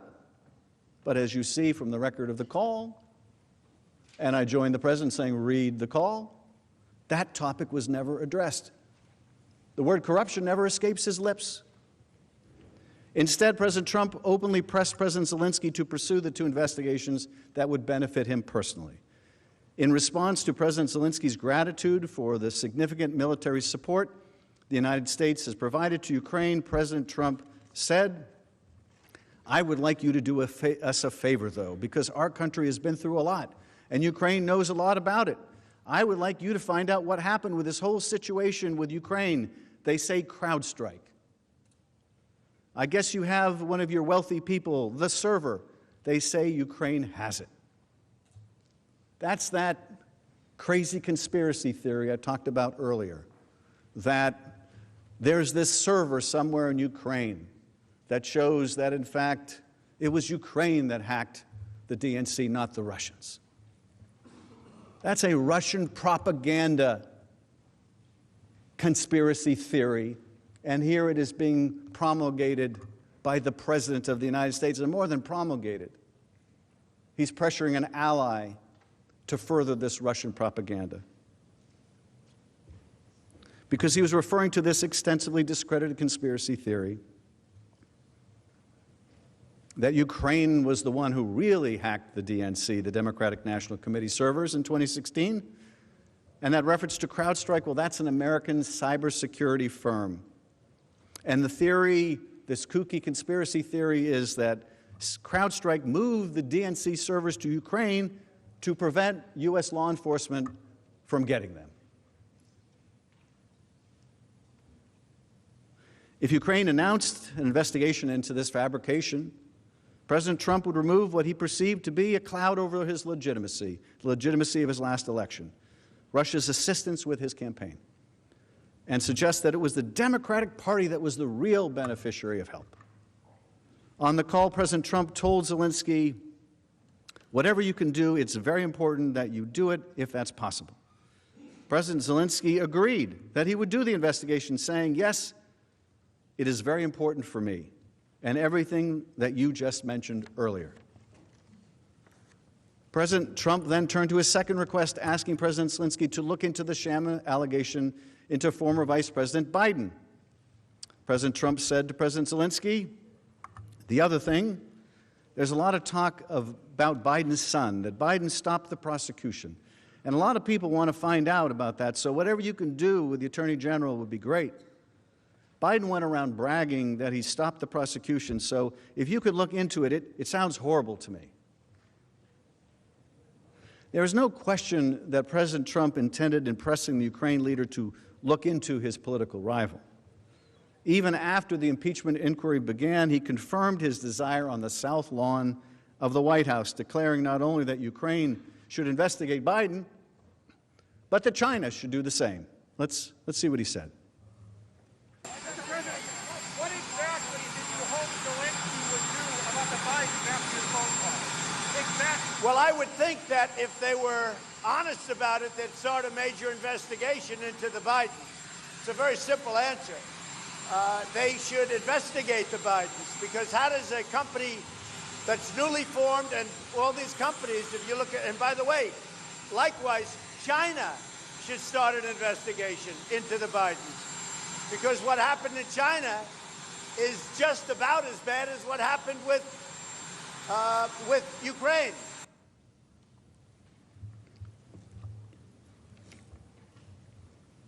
Now, the day after that July 25th phone call, President Trump sought confirmation that President Zelensky understood his request to announce the politically motivated investigations and that he would follow through.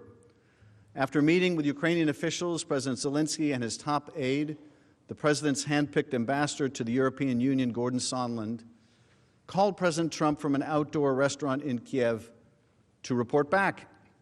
This was the second conversation between the two about Ukraine in as many days. David Holmes, an American diplomat dining with Sondland, overheard the call, including the president's voice through the cell phone. I described part of that call last night.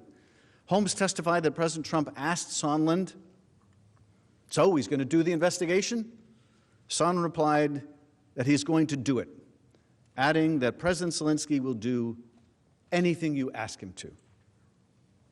After the phone call, Holmes took the opportunity to ask Ambassador Sondland for his candid impression of the president's views on Ukraine. According to Holmes, In particular, I asked Ambassador Sondland if it was true that the president did not give an expletive about Ukraine. Ambassador Sondland agreed that the president did not give an expletive about Ukraine. I asked why not. Ambassador Sondland stated that the president only cares about big stuff. I noted there was big stuff going on in Ukraine, like a war with Russia. And Ambassador Sondland replied that he meant big stuff that benefits the president, like the Biden investigation that Mr. Giuliani was pushing. The conversation then moved on to other topics. those 3 days in July, the 24th, the 25th, and the 26th, reveal a lot about President Trump's effort to solicit help from a foreign country in assisting his own reelection. On the 24th, Special Counsel Mueller testifies that Russia interfered in our 2016 election to assist the Trump campaign, which knew about the interference, welcomed it, and utilized it. That's the 24th. The 25th is the day of the call, when President Trump, believing he'd escaped accountability for Russian meddling in the first election and his welcoming of it, asked the Ukrainian president to help him undermine the special counsel's conclusion and help him smear a political opponent, former Vice President Biden. And then the third day in a row in July, President Trump sought to ensure that Ukraine had received his request and understood it and would take the necessary steps to announce the investigations that he wanted. 3 days in July. In many ways, those 3 days in July tell so much of this story. This course of conduct alone should astound all of us who value the sanctity of our elections and who understand that the vast powers of the presidency are reserved only for actions which benefit the country as a whole, rather than the political fortunes of any one individual. President Trump's effort to use an official head of state phone call to solicit the announcement of investigations helpful to his reelection is not only conduct unbecoming a president, but is conduct of one who believes that the powers of his high office are political tools to be wielded against his opponents, including by asking a foreign government to investigate a United States citizen and for a corrupt purpose. That alone is grounds for removal from office of the 45th president. But these 3 days in July were neither the beginning nor the end of this scheme. President Trump, acting through agents inside and outside of the U.S. government, including his personal attorney, Rudy Giuliani, sought to compel Ukraine to announce the investigations by withholding the head of state meeting in the Oval Office until the president of Ukraine complied.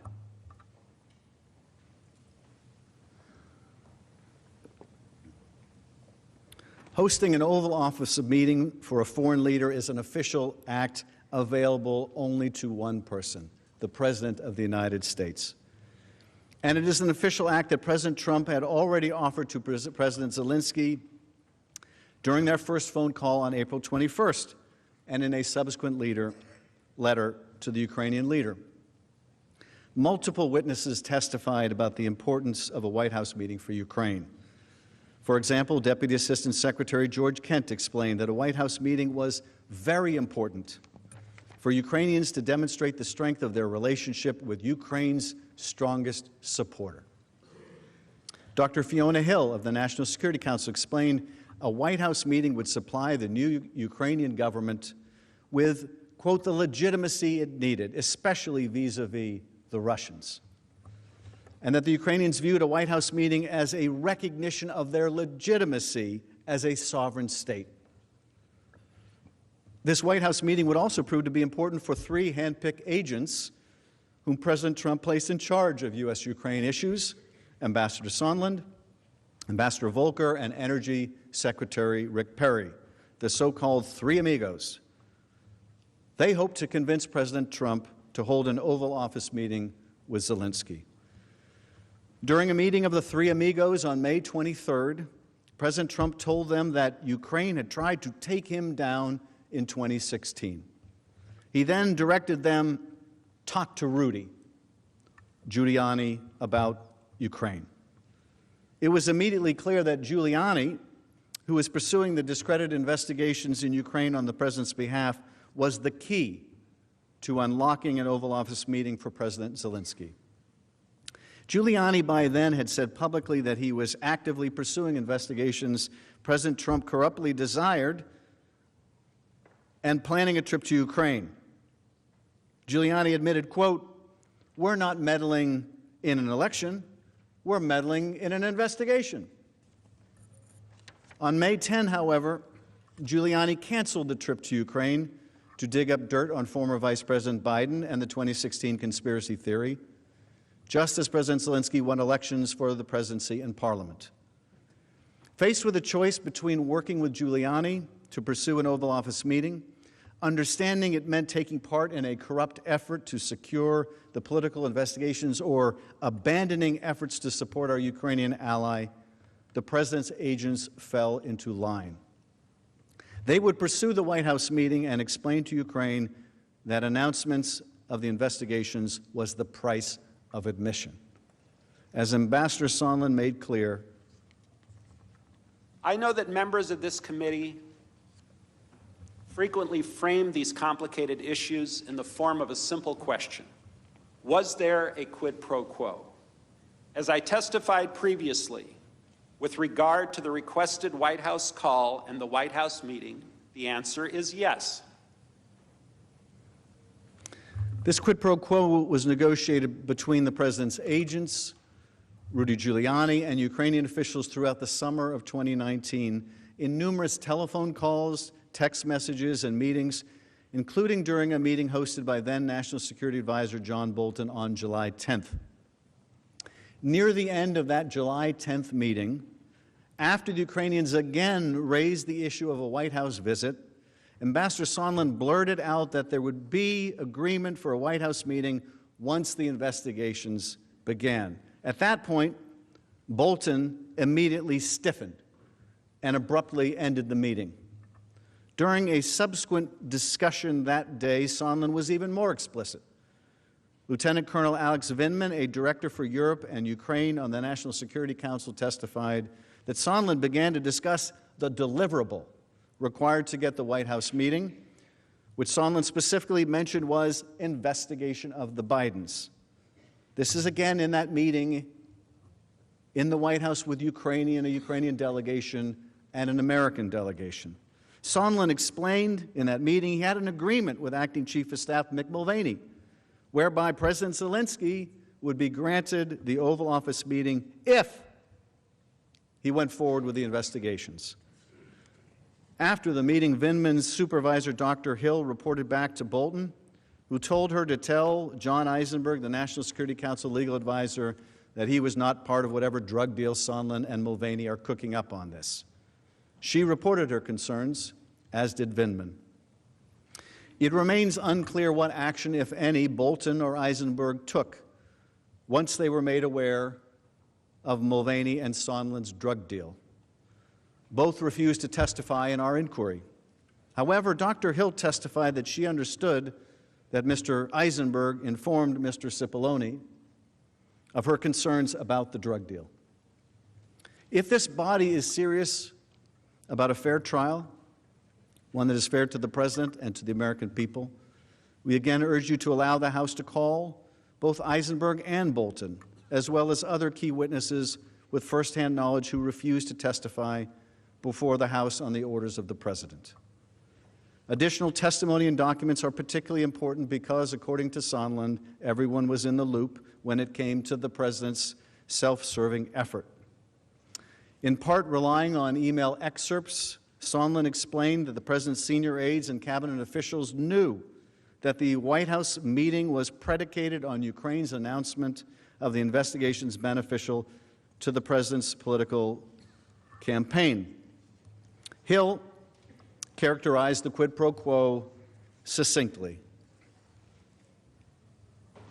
But it struck me yesterday when you put up on the screen Ambassador Sondland's emails and who was on these emails, and he said, these are the people who need to know, that he was absolutely right, because he was being involved in a domestic political errand. And we were being involved in national security foreign policy, and those two things had just diverged. In effect, President Zelensky was being drawn into this domestic political errand. He grew wary of becoming involved in another country's election and domestic affairs. Bill Taylor, the acting U.S. ambassador to Ukraine at the time, described a conversation he had with a senior aide to the Ukrainian leader. He said, also on July 20th, I had a phone conversation with Alexander Danylyuk, President Zelensky's national security advisor, who emphasized that President Zelensky did not want to be used as an instrument in a U.S. re-election campaign. Remember that conversation when you hear counsel say that the Ukrainians felt no pressure to be involved in a U.S. re-election campaign. But that concern did not deter President Trump. In his conversation with Sondland shortly before the 25th of July call, the President made clear that he not only wanted Ukraine to do the investigations or announce them, but also a White House meeting would only be scheduled if President Zelensky confirmed these investigations. As Volker communicated to President Zelensky's top aide by text less than 30 minutes before the phone call between Trump and Zelensky, and again, we're talking about July 25th, in a text 30 minutes before the Trump-Zelensky phone call, here's what is said.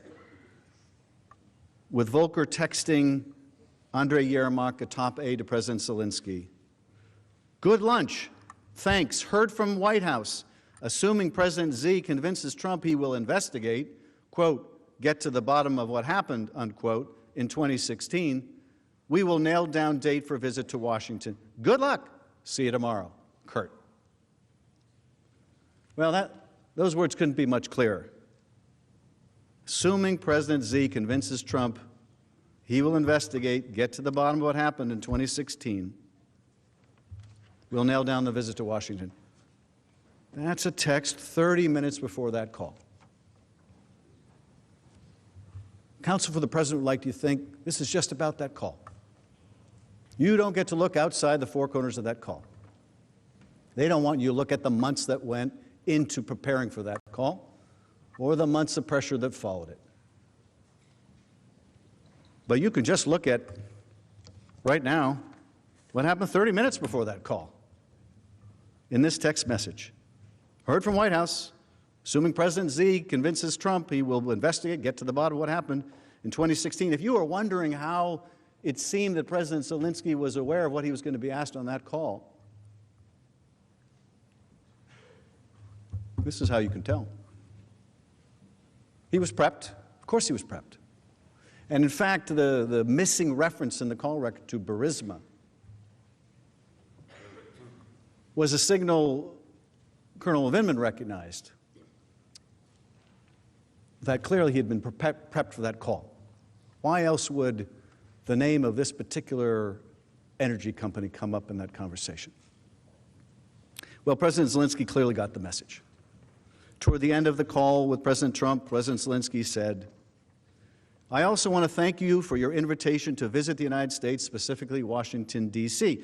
On the other hand, I also wanted to ensure you that we will be very serious about the case and we will work on the investigation."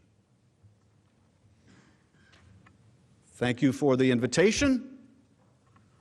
On the other hand, I want to assure you that we will be very serious about the case and we will work on the investigation.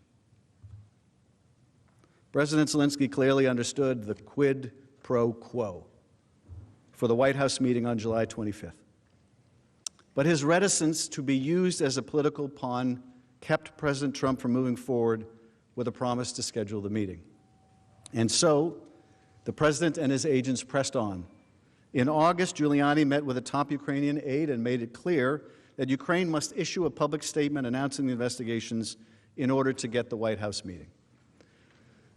Fearful of getting involved in U.S. domestic politics and having entered office with a promise to clean up government and corruption, President Zelensky and his aides preferred a generic statement about investigations.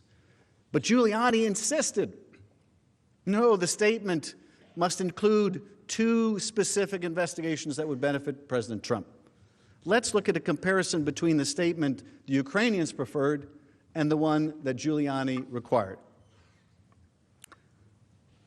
So on the left, and I will read it in case you can't see the screens, the draft, the Yermak draft, the Ukrainian draft, says we intend to initiate and complete a transparent and unbiased investigation of all available facts and episodes, which in turn will prevent the recurrence of this problem in the future.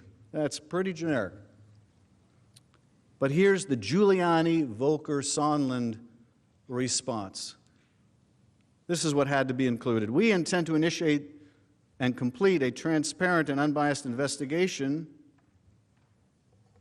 of all available facts and episodes. Up to that point, it's exactly the same, until you get to including those involving Burisma and the 2016 U.S. elections. And then it goes back to the Ukrainian draft, which in turn will prevent the recurrence of this problem in the future. You can see in this such graphic evidence Ukrainians did not want to do this. They didn't even want to mention this. Giuliani had to insist, no, we're not going to be satisfied with some generic statement. After all, I think we can see this isn't about corruption.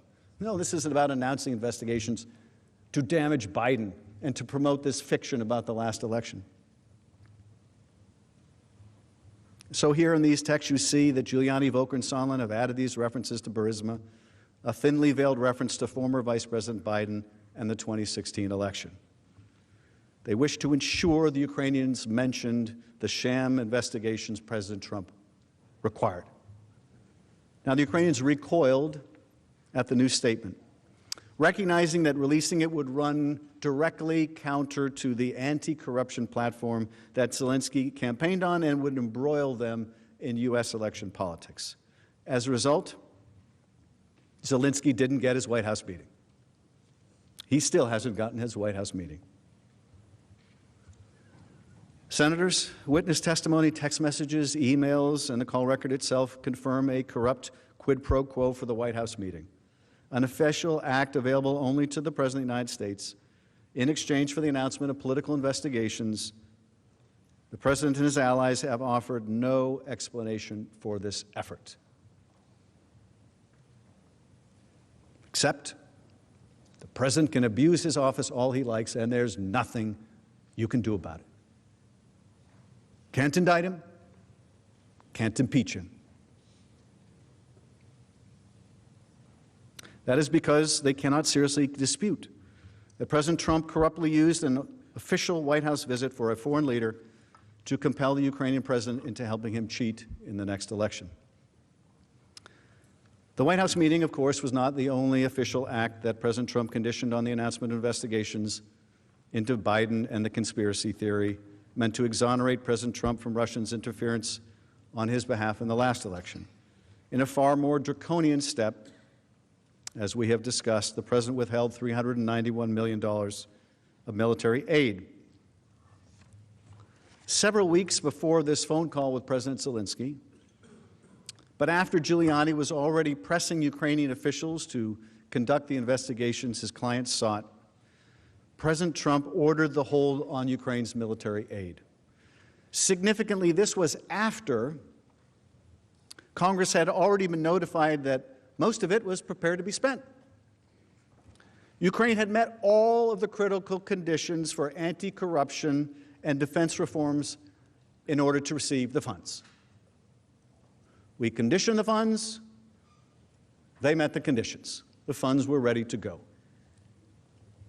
At the time, and even today, witnesses uniformly testified that the order to hold the funding came without explanation to the foreign policy and national security officials responsible for Ukraine. The only message from the Office of Management and Budget was that the hold was implemented at the direction of the president. Since Russia's illegal incursion into Ukraine in 2014, the U.S. has maintained a bipartisan policy of delivering hundreds of millions of dollars of military aid to Ukraine each year, which several senators here have personally invested significant time and effort to ensure. And it was President Trump himself who originally authorized additional financial support for military assistance to Ukraine in 2017 and 2018, without reservation, making his abrupt decision to withhold assistance in 2019 without explanation all the more surprising to those responsible for Ukraine policy. That confusion, however, would soon disappear. The president used the hold on military aid as leverage to pressure Ukraine to announce these investigations that he hoped would help his re-election campaign. The only difference between the prior years, when the president approved the aid without question, and the inexplicable aid on hold in 2019, was the emergence of Joe Biden as a potentially formidable obstacle to the president's re-election.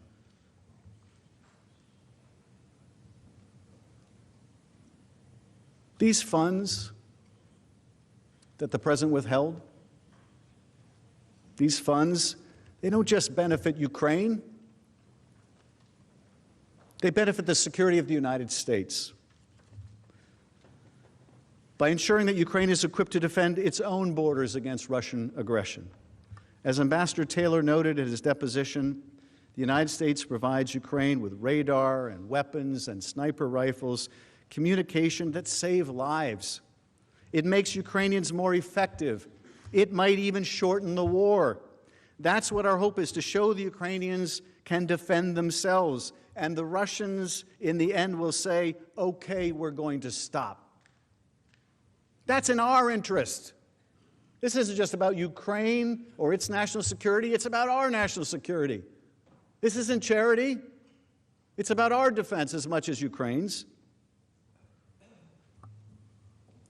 Ambassador Taylor also said that the American aid was a concrete demonstration of the United States' commitment to resist aggression and to defend freedom. That's what this country is supposed to be about, right? Resisting aggression, defending freedom, not exporting corrupt ideas. That's what we're supposed to be about, right? It was against this backdrop that American officials responsible for Ukraine policy sat in astonishment, according to Ambassador Taylor, when they learned about the hold. Officials immediately expressed concerns about the legality of President Trump's hold on assistance to Ukraine.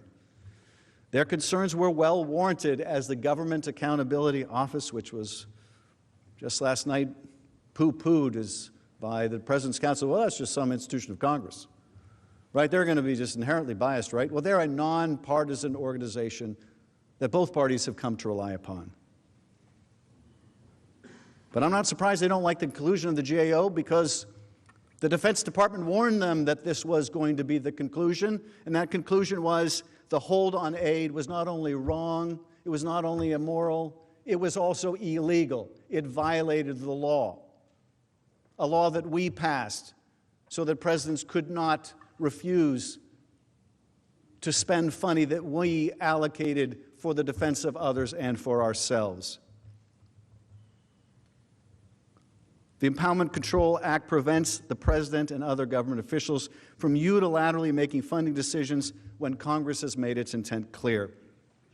In fact, the Act exists precisely because of previous presidential abuses of Congress's power of the purse during the Nixon era. The nonpartisan GAO ruled that the hold on military aid was not only illegal, but that holding underscores the President's efforts to go to any lengths to ensure his own personal benefit rather than take care that the laws be faithfully executed, as he swore he would do when he took his oath of office. Now, because of recent Freedom of Information Act responses and media reports, we now know additional details about how senior officials expressed serious reservations about the legality of the hold at the time. So this is not like some new surprise. This is not like something that just came out of the blue. Oh, an independent watchdog agency found this was illegal. No, they knew this was illegal at the time. These concerns were raised at the time. Certain individuals who may have further information about the hold have refused to testify at the President's direction, including his Chief of Staff, Mick Mulvaney, his deputy, Robert Blair, OMB official Michael Duffy, all of them defied congressional subpoenas. But were included in important email communications that have been made public only recently. As you know, these and many other categories of documents from the White House, Defense Department, OMB were subpoenaed by the House, and none was produced. None, at the President's direction and through Mr. Cipollone's intervention. Although the investigation developed an overwhelming body of evidence that clearly proves that the President implemented this hold to pressure Ukraine to announce investigations, the full story behind the hold, the full and complete story, is within your power to request.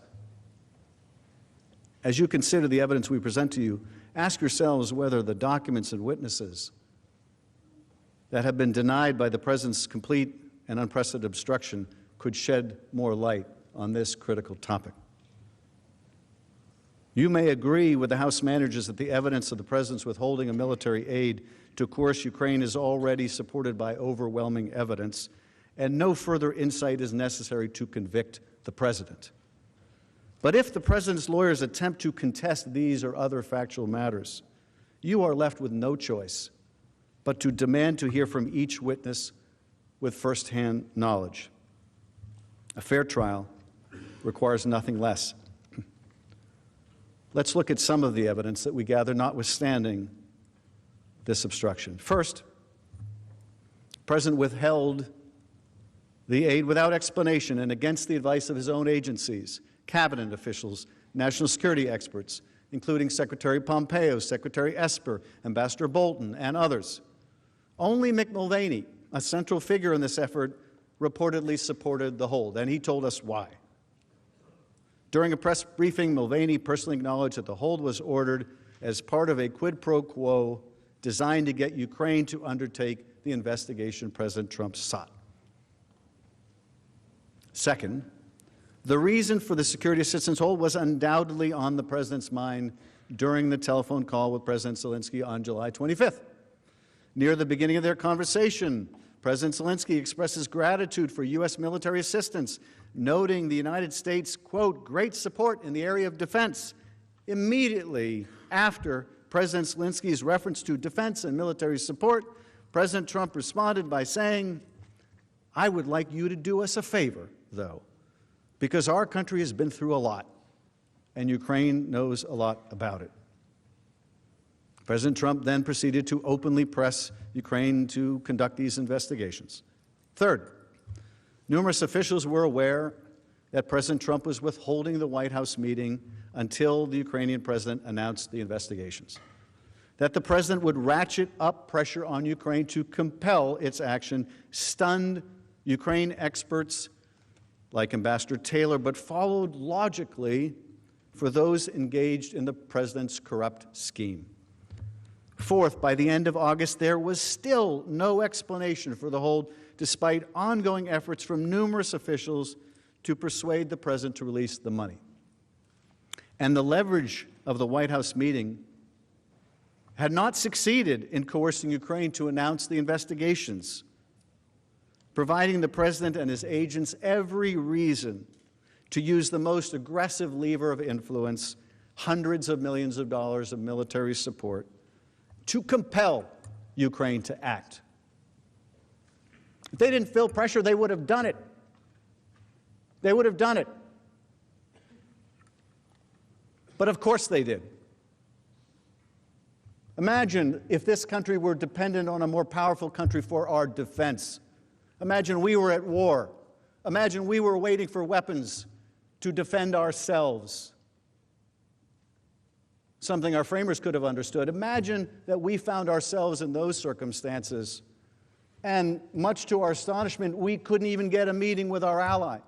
Much to our astonishment, they were withholding aid from us.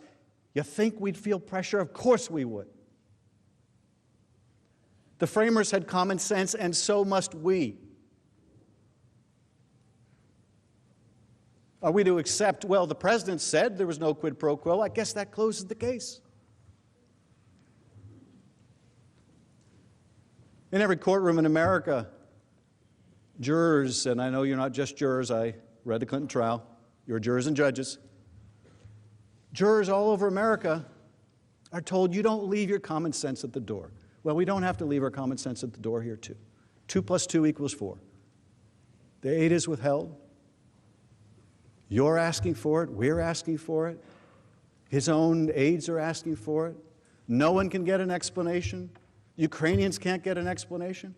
All the Ukrainians get is, we want you to do these investigations. They're promised a White House meeting. They want a White House meeting. They need a White House meeting. They're going to be going into negotiations with Putin. They want to show strength. They can't get in the door. They see the Russian foreign minister get in the door of the White House. We see the photos of the president, the Russian foreign minister, or the ambassador. What a great time they're having, but no, the president of Ukraine, our ally, can't get in the door. They're not stupid. They know what's going on here. They're not stupid. That conversation I referenced yesterday when the Ukrainians threw it right back in our face. When Ambassador Volker said to his Ukrainian counterpart, you shouldn't investigate the former president, you shouldn't engage in those political investigations. Oh, the Ukrainian response was, you mean like the one you want us to do of the Bidens and the Clintons? They're not stupid.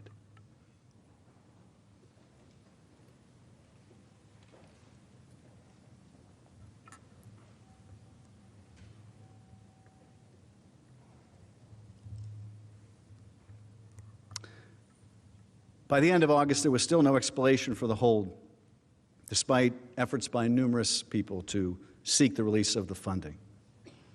The leverage hadn't succeeded in getting the president to, in coercing Ukraine to announce the investigations, and so the aid was withheld. Two witnesses privy to this scheme testified that the only logical conclusion to reach about the president's continued hold on the aid was that it was intended to put more pressure on Ukraine to announce the investigations. As I said, they testified it was as simple as 2 + 2 = 4. We can do math, and more importantly, so can the Ukrainians, and maybe even more importantly than that, so can the Russians. Multiple senior officials, including President Trump himself, have confirmed this logical conclusion. On September 7th, Ambassador Sondland spoke directly to President Trump, who by that point was aware that a whistleblower complaint was circulating that alleged the contours of his scheme, and that Congress and the public were beginning to ask probing questions about the hold on aid, including whether the withholding of the aid was in exchange for re-election help. During that call, September 7th, so July, you've got Bob Mueller's testimony, you've got the call itself, you've got the follow-up call the next day where the president is speaking to Sondland and wants to make sure they're going to do the investigations. You've got August, while they're trying to hammer out a statement, and the Ukrainians are still resisting, and then you have September.